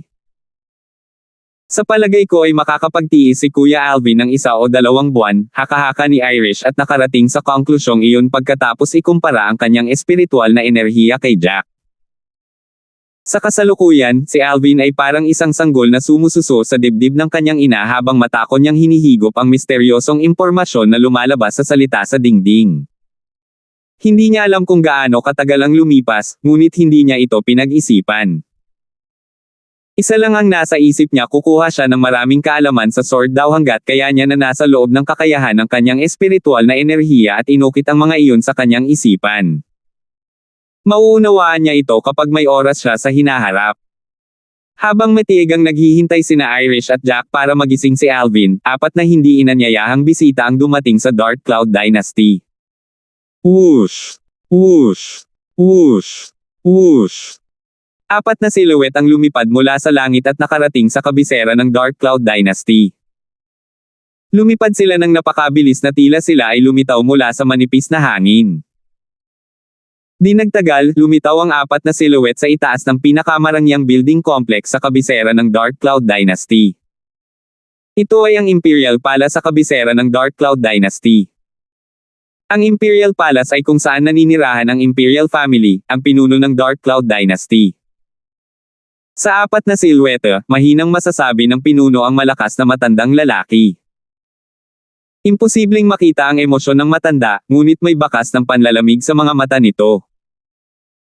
Isang matandang lalaki at 2 nasa katanghaliang gulang na lalaki ang sumunod sa kanya ng may paggalang na tila sila ay kanyang anino. Ipakita ang iyong sarili, ang emperador ng dinastiyang Dark Cloud. Ang isa sa mga nasa katanghaliang gulang na lalaki ay biglang nagsalita sa kanyang origin energy. Kumalat ito na parang isang pagsabog sa hangin at tumago sa buong Imperial Palace. Freewa! Nang tumunog ang boses, ang buong Imperial Palace ay nakaranas ng pakiramdam na katulad ng isang pagsabog. Parang libu-libong alon ang humahampas sa palasyo. Sino yan? Who's so daring? How dare you provoke our Dark Cloud Dynasty's majesty? Naghahanap ka ng kamatayan. Maraming mga gwardya, Yunoko, at kasambahay sa Imperial Palace ang nag-uusap sa isa't isa. Lahat sila ay sumang-ayon na ang may-ari ng tinig mula sa itaas ay naghahanap ng kamatayan. Sa Dark Cloud Dynasty, ang imperial na pamilya ang ganap na pinuno, walang nang ahas na guluhin sila. Hindi lamang pinupukaw ng taong iyon ang Imperial Family ng Dark Cloud Dynasty, talagang hiniling niya sa Emperor, ang pinakamataas na pinuno ng Imperial Family, na magpakita ng kanyang sarili. Unforgivable. Nakikialam ka sa Imperial Family ng Dark Cloud Dynasty. Isang nakakabinging boses ang nagmula sa loob ng Imperial Palace ng Dark Cloud Dynasty. Di nagtagal, isang lalaking nasa katanghaliang gulang na nakasuot ng itim na baluti ang nanguna sa isang pangkat ng mga lalaki sa parehong itim na baluti at umakyat sa langit. Hindi nagtagal ay nakarating sila sa langit at mabangis na tinitigan ang apat na hindi inanyayahang bisita. Si Commander Hong. Nakuha ng taong iyon ang ating commander, ang pinuno ng pinakamakapangyarihang Black Armored Army sa Imperial Family ng Dark Cloud Dynasty, na lumabas. Mukhang malapit nang mamatay ang taong iyon. Bilang commander ng Black Armored Army, si Commander Hong ay isang 9th level Void Interpretation powerhouse. Ang mga talakayan ay nangyayari sa loob ng Imperial Palace. Halos lahat ay walang kurap na nakatingin sa langit. Maliwanag na sumisikat ang araw kaya bahagya na lamang nilang nakikita ang dalawang grupo ng mga tao na nakatayo sa isa't isa. May 4 na tao sa isang grupo habang ang kabilang grupo ay may mahigit 10 tao. Bukod sa isang taong nakatayo sa harapan, ang iba ay nakatayo sa isang porma sayon na pumapalibot sa 4 na individual. Sasabihin ko ulit, kunin mo ako sa Emperor ng Dark Cloud Dynasty. Ang ekspresyon ng nasa katanghaliang gulang na lalaki na humingi ng emperador ng dinastiyang Dark Cloud ay hindi masyadong maganda dahil hindi niya nakita ang emperador ng dinastiyang Dark Cloud. Malungkot niyang tiningnan ang malakas na lalaking nasa katanghaliang gulang na nakasuot ng itim na baluti. Siya ay isang elder, isang 9th Void Transformation powerhouse, mula sa second-rate na puwersa ng Hilagang Disyerto, Azumo Sect. Sa kanyang palagay, dapat siyang tanggapin ng Panginoon ng Dark Cloud Dynasty dahil itinalaga niyang tumuntong sa rural na lugar na ito. Gayunpaman, ang Panginoon ay wala kahit saan kahit na matapos siyang magkusa na hingin ang Panginoon. Paanong hindi siya magagalit? Ang ekspresyon ng malakas na nasa katanghaliang gulang na lalaki ay kapansin-pansing nagbago nang marinig niya ang sinabi ng nasa katanghaliang gulang na elder ng Azumo Sect. Siya ay sumigaw at nagbigay ng kanyang utos, paulit-ulit mong pinahiya ang aming hari. Dapat kang mamatay para sa iyong kasalanan. Makinig, Black Armored Army. Patayin sila. Patayin. Nang bumagsak ang utos mula sa kanyang bibig, higit sa 10 gwardya na nakasuot ng itim na armor na may malamig na ekspresyon sa kanilang mga mukha ay gumalaw at sunod-sunod na sumugod sa elder ng Azumo Sect. Bang! Bang! Bang! Bang! Halos agad na umalangaw-ngaw ang mga tunog ng pagsabog. Kumalat ito sa kalangitan at tumangay sa lupa. Narinig ng mga nanunood sa palasyo ang mga pagsabog. Paano? Paano ito posible? Hindi pwede. Hindi pwede. Dapat nanaginip ako. Nananaginip ako. Ang mga ekspresyon ng mga nanunood ay nagbago ng husto habang napuno ng takot ang kanilang mga mata. 1027. Sa Imperial Palace ng Dark Cloud Dynasty. Nagbago ang ekspresyon ng lahat na nakatingin sa langit. Ang ilan sa kanila ay nagsimulang manginig sa takot na parabang nakakita sila ng isang nakakatakot. Hindi ako nananaginip. How's this possible? Marami sa kanila ang kusang kinurot ang kanilang mga hita. Ang sakit ng kanilang mga hita ay nagpapatunay na totoo ang kanilang nakita, at hindi sila nananaginip. Mahigit 10 sundalo mula sa Black Armored Army, kabilang ang malakas na nasa katanghaliang gulang na commander na nakasuot ng itim na baluti, ang sabay-sabay na sumabog sa kalangitan. Parang sinadya nilang gawin ito ng magkasama. Umulan ng dugo mula sa langit nang sabay-sabay silang nagliyab. Kakaibang ganda ang itsura nito. Gayunpaman, ang mga taong nanunood sa lupa ay wala sa mood na humanga sa eksenang nasa harapan nila. Bumangon ang takot sa loob nila. Ito ay masyadong nakakatakot. Ang 4 na lalaki ay hindi man lang gumalaw, ngunit si Commander Hong at higit sa 10 sundalo mula sa Black Armored Army ay patay na lahat. Si Commander Hong ay isang 9th level Void Interpretation powerhouse, ngunit napakadali niyang namatay. Sino ba talaga sila? Hindi katakataka na sila ay nangingibabaw sa Imperial Family ng ating Dark Cloud Dynasty at naglakas loob na hilingin sa kanyang kamahalan na makita sila. Ito ay dahil sila ay nakakatakot. Samantala, nagkagulo ang Imperial Palace ng Dark Cloud Dynasty dahil maraming tao ang nagsimulang tumaka sa palasyo. Sa kanilang palagay, may masamang intensyon ang 4 na lalaki sa itaas ng langit. Walang nakakaalam kung wawasakin nila ang buong Imperial Palace o hindi. Siguradong mamamatay sila kung mananatili sila sa palasyo. Tumakbo. Tumakbo, bilis. Mamamatay tayo dito kapag hindi tayo tatakbo. Ang mga bantay, Yunoko, at kasambahay sa Imperial Palace ay sunod-sunod na nagtakbuhan palabas ng palasyo na tila ba nahuhulog ang langit. Marami rin ang nakatayo na nagugat sa lugar. Nanginginig ang kanilang mga katawan, at pakiramdam nila ay napuno ng tingga ang kanilang mga binti. Gusto nilang tumakbo, ngunit natuklasan nilang hindi gumagalaw ang kanilang mga paa sa gusto nila. Sino itong apat na lalaki? Sa sandaling ito, isang malakas na boses ang kumalat sa buong Imperial Palace. Agad nitong pinatahimik ang mga taong sabik na makatakas. It's His Majesty. Narito ang kanyang kamahalan.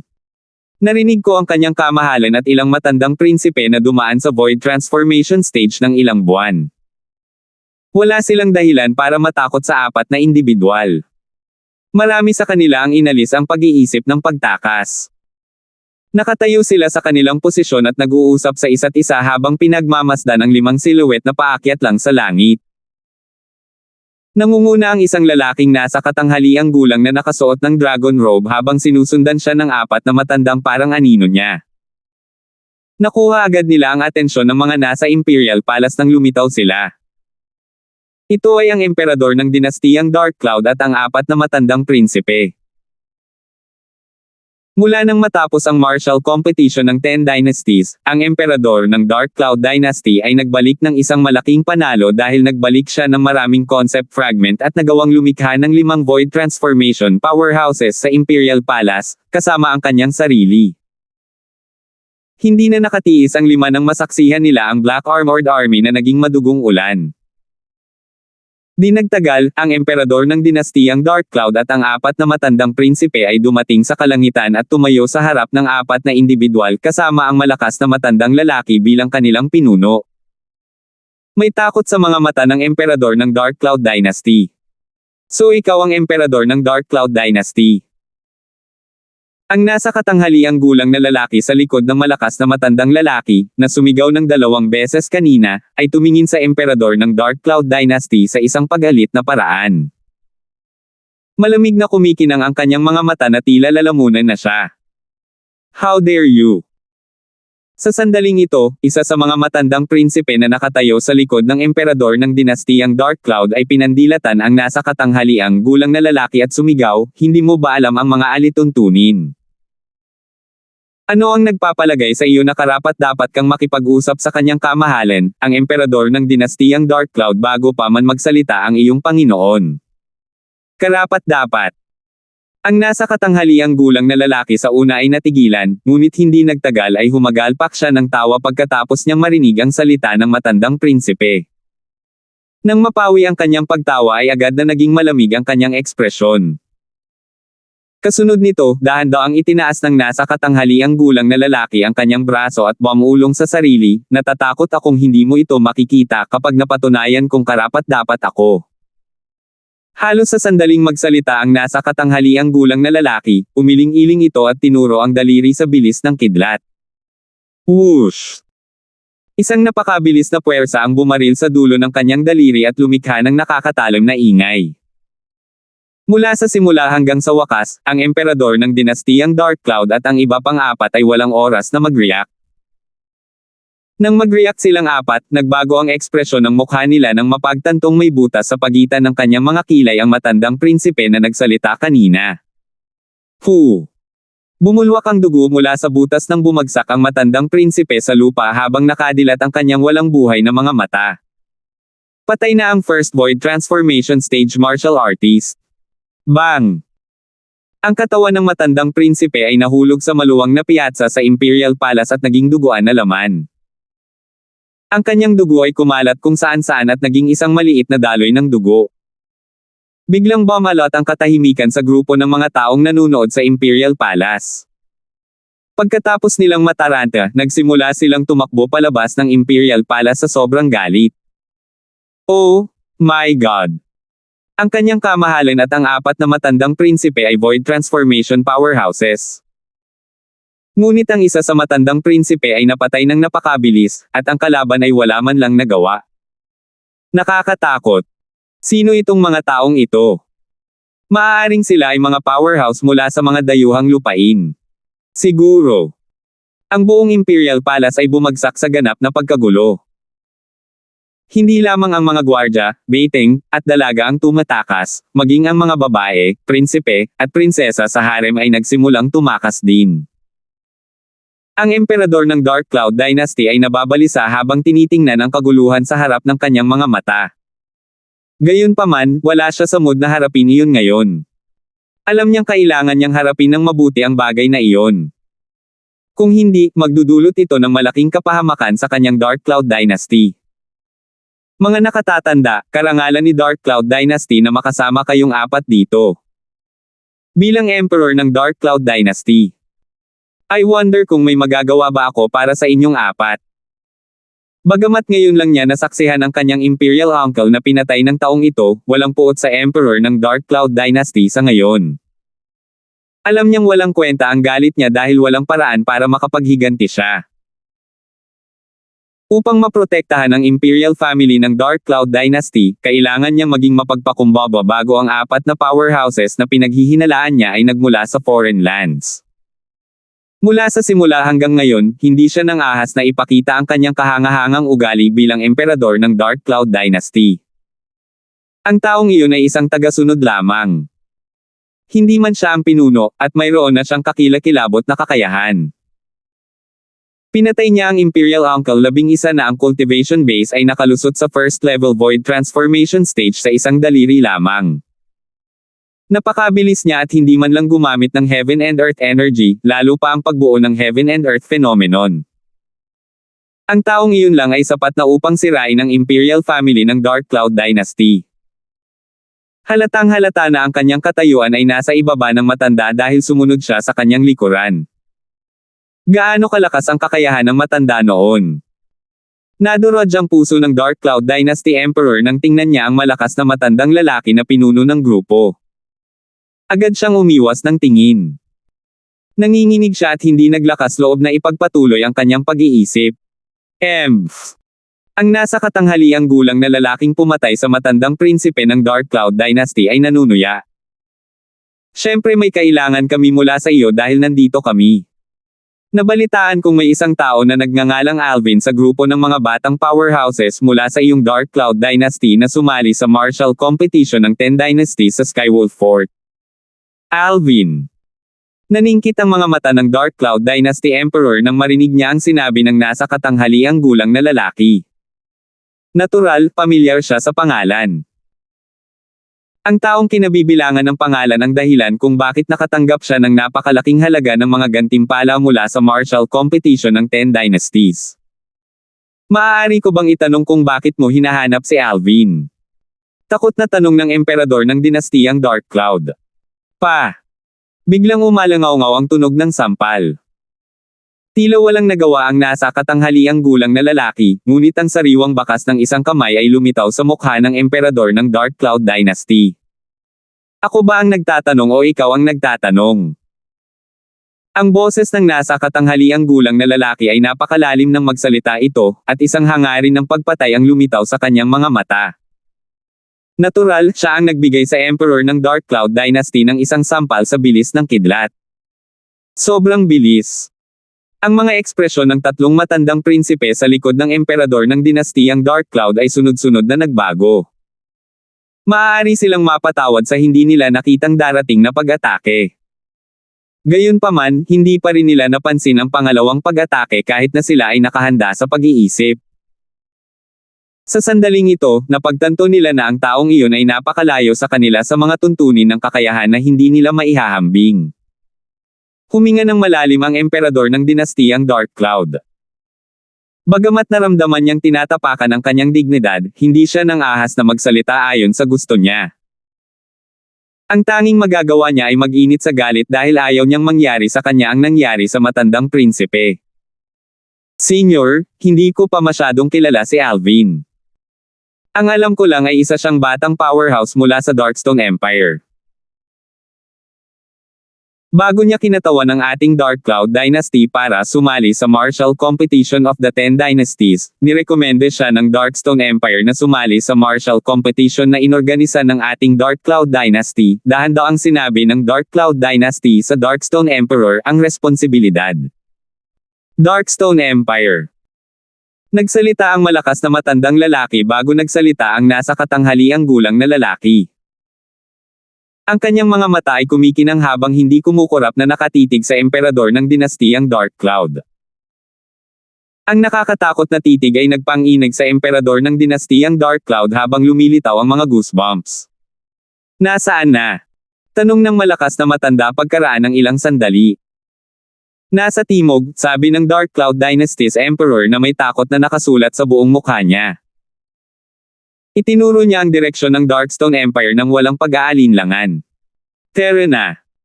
Sabi ng malakas na matandang lalaki nang magsalita ang Dark Cloud Dynasty's Emperor. Nawala siya sa harap ng mga mata ng emperador ng dinastiyang Dark Cloud at ng tatlong matandang prinsipe na nakaligtas. Agad na pinaikit ng emperador ng dinastiyang Dark Cloud at ng matandang prinsipe ang kanilang mga mata. Nawala lang siya sa harap nila. Gaano kalakas ang matanda? Muling nanliit ang kanilang mga mata nang makita ang matanda at ang dalawang nasa katanghaliang gulang na lalaki na una ay nakatayo sa likod ng malakas na matanda ay sunod-sunod na naglaho sa harap ng kanilang mga mata matapos mawala ang malakas na matanda. Mula sa simula hanggang sa wakas, hindi nila nagawang makuha ang kanilang mga landas. 1028. Sino? Sila ba talaga? Gaman ang pakiramdam ng Dark Cloud Dynasty Emperor nang umalis ang malakas na matandang lalaki kasama ang tatlo pang lalaki. Gayunpaman, ang kanyang mukha ay puno pa rin ng takot na nagmumula sa kaibuturan ng kanyang puso. Talagang mga powerhouse sila mula sa foreign lands. Gayunpaman, wala akong ideya kung bakit nila hinahanap si Alvin, bulong ng matandang prinsipe sa kanyang sarili na may nalilitong ekspresyon sa kanyang mukha. Pinangunahan niya ang mga batang powerhouse ng Dark Cloud Dynasty na lumahok sa martial competition ng Ten Dynasties sa Skywolf Fort kasama ang Emperor ng Dark Cloud Dynasty. Siya rin ang amo ni Sherman. Siguradong walang maganda. Ang mga mata ng isa pang matandang prinsipe ay kumikinang. Bagamat hindi sinabi ng pinuno kung bakit niya hinahanap si Alvin. Nang marinig niyang si Alvin ay nagmula sa Darkstone Empire, nakita ko ang layunin ng pagpatay sa kanyang mga mata. Ibig sabihin, tiyak na mamamatay si Alvin kapag bumalik siya sa Dark Cloud Dynasty. Naningkit ang mga mata ng huling matandang prinsipe. Bagamat hindi pa nila nakilala si Alvin, alam nilang si Alvin ang may malaking pananagutan sa kanilang mga cultivation base sa pagpasok sa Void Transformation Stage. Si Alvin ay hindi sinasadyang gumawa ng malaking pabor sa kanila. Hindi nila maiwasang makaramdam ng pasasalamat kay Alvin sa kanilang mga puso. Samantala, si Alvin, ang taong may pananagutan sa lahat ng nangyari, ay nakatitig sa isang kanyon sa liblib na hanay ng kabundukan sa loob ng Azure Forest Imperial Kingdom. Natural, hindi talaga siya nakatitig sa wala. Nakatayo roon si Alvin habang nakatitig sa salitang sword, sa dingding na parang may nagmamay-ari. Isang babaeng nakasuot ng pula ang nakaupo sa malapit na nakakross ang mga paa at tahimik na nilinang sa ilalim ng langit. May isang lalaking nasa katanghaliang gulang na nagsasanay ng espada malapit sa pasukan ng kanyan. Whoosh! Whoosh! Whoosh! Paulit-ulit ang tunog ng sipol ng espada. Sa bawat pag-awit niya ng kanyang espada, ang espada sa kanyang kamay ay magpapaputok ng sword energy na sumisingil at mapanirang na bangga sa gilid ng dingding. Pawis na pawis ang nasa katanghaliang gulang na lalaki, ngunit nanggigigil ang kanyang mga ngipin at nagpatuloy. Hindi ko kayang pigilan si Young Master. Hindi ako pwedeng maging pabigat kay Young Master. Bulong ng nasa katanghaliang gulang na lalaki sa sarili. Halos kasabay nito ay tila nabasag ang kanyang kakayahan sa pagtaas ng bilis nito. Samantala, walang ideya si Alvin kung gaano katagal ang lumipas, ngunit sinisikap niya ang kanyang makakaya upang matanggap ang kaalaman sa sword daw na nagmumula sa salita. Isa-isa niyang isinasaulo ang mga ito sa kanyang ulo gamit ang kanyang espiritual na enerhiya. Sa paglipas ng panahon, unti-unti niyang naramdaman ang kanyang espiritual na enerhiya na humihina na para bang umabot na ito sa limitasyon nito. Gayunpaman, patuloy siyang kumapit. Pagtitiyaga. Pagtitiyaga. Higit pang pagtitiyaga. Hindi siya sigurado kung gaano siya katagal, ngunit sa puntong ito, si Alvin ay naging ganap na manhid. Nang bumagsak ang kanyang espiritual na enerhiya, nagising siya. Pilit siyang napatayo nang maramdaman niyang nanginginig ang katawan niya. Mukhang medyo matagal na ang lumipas. Kinokontrol ni Alvin ang kanyang paghinga habang dahan-dahan siyang huminga ng malalim. Gising ka na Kuya Alvin. Isang nasasabik at matamis na boses ang pumasok sa kanyang mga tainga at pumutol sa kanyang pag-iisip. Alam niya kung kaninong boses iyon nang hindi na kailangang lumingon pa.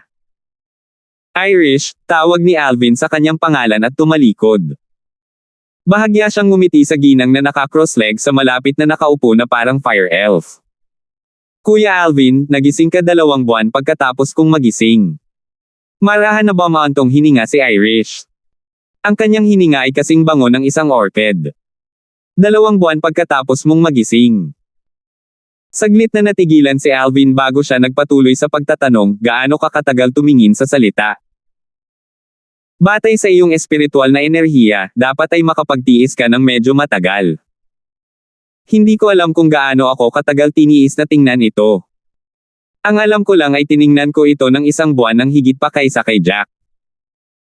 Marahan na umiling si Irish habang ang isang naguguluhan na tingin ay lumitaw sa kanyang magandang mukha. Young Master. Sa sandaling ito, napansin ni Jack na nagsasanay gamit ang kanyang espada malapit sa pasukan ng kanya na nagising si Alvin. Baka sa pawisan niyang mukha ang ekspresyon ng saya. Tumango si Alvin. Let's go. A couple of months has passed. Humanap tayo ng inn sa kalapit na lungsod na mapagpahingahan. We'll head to the foreign lands after few days. Sina Irish at Jack ay sumunod sa kanilang pinuno, si Alvin, at wala silang anumang pagtutol. Agad na umalis ang tatlo sa kanyon at nakakita ng isang maliit na lungsod sa malapit bago sila nag-check-in sa isang inn. Nakatulog si Alvin pagkatapos maghugas ng sarili. Nagising lang siya sa hapon sa 3 araw. Sa wakas ay nabawi na niya ang kanyang naubos na espiritual na enerhiya mula sa ilang buwan na nakalipas. Pagkatapos niyang magising sa hapon, hinanap ni Alvin si Jack at sinabing, Jack, mangyaring tiisin mo ako. Magsasagawa ako ng meridian cleansing para sa iyo gamit ang isang espesyal na pamamaraan. Nagpakita si Jack ng nagulat at labis na kagalakan habang ginamit ni Alvin ang kanyang origin energy at spiritual energy para magsagawa ng kumpletong meridian cleansing para sa kanya. Si Jack ay mas matanda kaya mas mahirap gawin ang ritual kumpara noong ginawa niya ito kay Nancy dati. Gayunpaman, ang origin energy at spiritual energy ni Alvin ay umunlad kumpara noon. Bagamat iyon ang nangyari, gumugol pa rin si Alvin ng 1 buong araw upang ganap na linisin ang mga meridian ni Jack. Tapos na tayo. Nang makumplito ang lahat, si Alvin ay pawis na pawis. Ang espiritual na enerhiya na kagagaling lang niya 1 araw ay ganap na naubos. Tinamaan siya ng pagod at naging sanhi ng panginginig ng kanyang katawan. Young Master, okay ka lang ba? Nagbago ang ekspresyon ni Jack nang makita niya ang kasalukuyang kalagayan ni Alvin. I'm okay. I'll be alright after some rest. Kung hahanapin ako ni Irish, sabihin mo sa kanya na baka kailangan ko pang magpahinga ng 2 araw. Sabi ni Alvin kay Jack habang humihinga siya ng malalim at sinusubukang balansehin ang kanyang katawan. Kasunod nito, tumalikod siya at umalis sa silid ni Jack nang walang sinasabi. Nakatulog siya sa kanyang kama pagkatapos bumalik sa kanyang silid. Masyado siyang pagod. Pagkaalis ni Alvin, umupo si Jack na naka-cross-leg sa kama at nag-aalinlangan na bang talaga bang nagsagawa si Young Master ng meridian cleansing para sa akin sa buong araw? May innate skill. Pumikit si Jack at nagsimulang mag-cultivate pagkatapos huminga ng malalim. Medyo malakas ang pakiramdam ni Jack bilang isang martial artist ng 7th level Void Priang stage. Alam niya ang dati niyang bilis kapag sumisip-sip ng heaven and earth energy tulad ng likod ng kanyang kamay. Dahil doon, nagising ang kanyang katawan pagkatapos ng kalahating oras na paglilinang. May kawalang paniwalang nakasulat sa buong mukha niya. My innate skill. It really progressed. Tumaas ito ng ilang tiklop kumpara sa dati. Unbelievable. Unbelievable. Si Jack ay natulala habang nakadilat ang kanyang mga mata. Mukha siyang nagilty ng tuluyan na siyang makawala sa kanyang pagkatulala. Napagod si Young Master dahil sa akin. It's unforgivable that I ever doubted him. Bagamat wala siyang sinabi nang sabihin ni Alvin na gagawa siya ng meridian cleansing para sa kanya, hindi siya naniwala ng buong puso. Masyadong hindi akalain. Paano magiging posible para sa isang tao na magsagawa ng paglilinis ng mga meridian gamit ang origin energy at spiritual energy ng walang iba? Sa isang tulad niya, halos imposible. Gayunpaman, ang katotohanan ay nagbigay sa kanya ng isang malaking sampal sa kanyang pisngi. Ang kanyang kasalukuyang likas na kasanayan ay tumaas mula sa mga meridian na naglilinis na si Alvin ay gumanap sa kanya gamit ang kanyang origin energy at spiritual energy. Young Master, ako, Jack, ay hindi karapat-dapat na maging tao kung maglalakas loob akong pagdudahan ka muli sa hinaharap. Si Jack ay sumumpa sa kanyang sarili. Hindi niya alam kung kailan naging pula ang kanyang mga mata. Tila naramdaman niyang hindi ito kasiya siya, at ipinagpatuloy niyang itinaas ang kanyang kamay upang tusukin ang kanyang daliri. Isang patak ng dugo ang lumutang sa langit. Ako, si Jack, ay nangangako na hinding-hindi na magdududa sa mga salita ni Young Master. Kung sakaling pagdudahan ko ang kanyang mga salita, naway kunin ng 99 heavenly tribulation ang aking buhay. Si Jack ay napaka-prangka sa kanyang panunumpa. Hindi niya magagawang labagin ang tribulation oath. Kamatayan ang tanging kinahinatnan ng paglabag sa panunumpa. Bang! Bang! Bang! Siyam na magkakasunod na palakpakan ng kulog ang umalangaw-ngaw sa itaas ng kalangitan sa maliit na lungsod. Maraming tao ang hindi maiwasang mapatingin sa langit. 9 claps of thunder. Somebody took the tribulation oath. Ang tribulation oath ay tinatawag ding 99 heavenly tribulation. Ang siyam na pagpalakpak ng kulog ay nangangahulugan na ang panunumpa ay nakalagay sa bato. Kung ito ay lalabag, ang 99 heavenly tribulation ay papatayin ang taong nanumpa. Narinig ko kung dumating ang parusang kulog kahit ang maalamat na Martial Emperor Powerhouse ay hindi makakataka sa kamatayan. I wonder kung sino ang kumuha ng tribulation oath. Ang maliit na lungsod na kasing tahimik ng tubig ay biglang muling nabuhay dahil sa 99 heavenly tribulation na kinuha ni Jack. Gayunpaman, ang lahat ng iyon ay hindi nakaapekto kay Alvin. Kasalukuyan siyang natutulog sa kanyang kama. Kahit ang siyam na kulog ay hindi siya ginaisang sa kanyang pagkakatulog. Pagkalipas ng 3 araw, sa wakas ay nagising si Alvin na nahihilo. Sobra ang pagod. Pupunta tayo sa foreign lands pagkatapos kumain kasama sina Irish at Jack. Nakaisip si Alvin ng isang plano. Wala siyang planong bisitahin ang Crimson Sky Kingdom sa pagkakataong ito. Kung tutuusin, mahigit 1 taon pa lang mula nang huli siyang umalis sa lugar. Naturally, ang pangunahing dahilan kung bakit hindi siya nagpaplanong bisitahin ay dahil sa wala ang kanyang mga magulang. Walang kabuluhan ang pagdalaw niya kung mas gugustuhin niyang samantalahin ang oras at hanapin ang malaking kayamanan na iniwan ng Rebirth Martial Emperor. Maaari ko ring hanapin ang puwersa ng mga dayuhang lupain na sina Kelly at Little Megan ay kasama sa paglalakbay, naisip ni Alvin sa kanyang sarili. Natagpuan ni Alvin si Irish pagkatapos niyang lumabas ng kanyang silid. Si Jack ay naglilinang pa rin. Muntik na siyang makalusot. Hindi ko na siya iistorbahin. Bulong ni Alvin sa kanyang sarili matapos niyang makita ang kalagayan ni Jack kasama ang kanyang espiritual na enerhiya nang siya ay nakatayo sa labas ng silid ni Jack. Saka siya tumalikod at umalis. Irish, kain na tayo, sabi ni Alvin kay Irish at umalis sa inn. Nakahanap sila ng malapit na restaurant at umupo sa loob. Naglagay si Irish ng belo para matakpan ang kanyang magandang mukha para hindi siya masyadong makita sa lugar. Hoy! Narinig mo ba? Bumagsak ang Crimson Sky Kingdom. Biglang, isang boses ng babae ang pumasok sa tainga ni Alvin. Salamat po at sinamahan ninyo ako, ingat lagi mga master.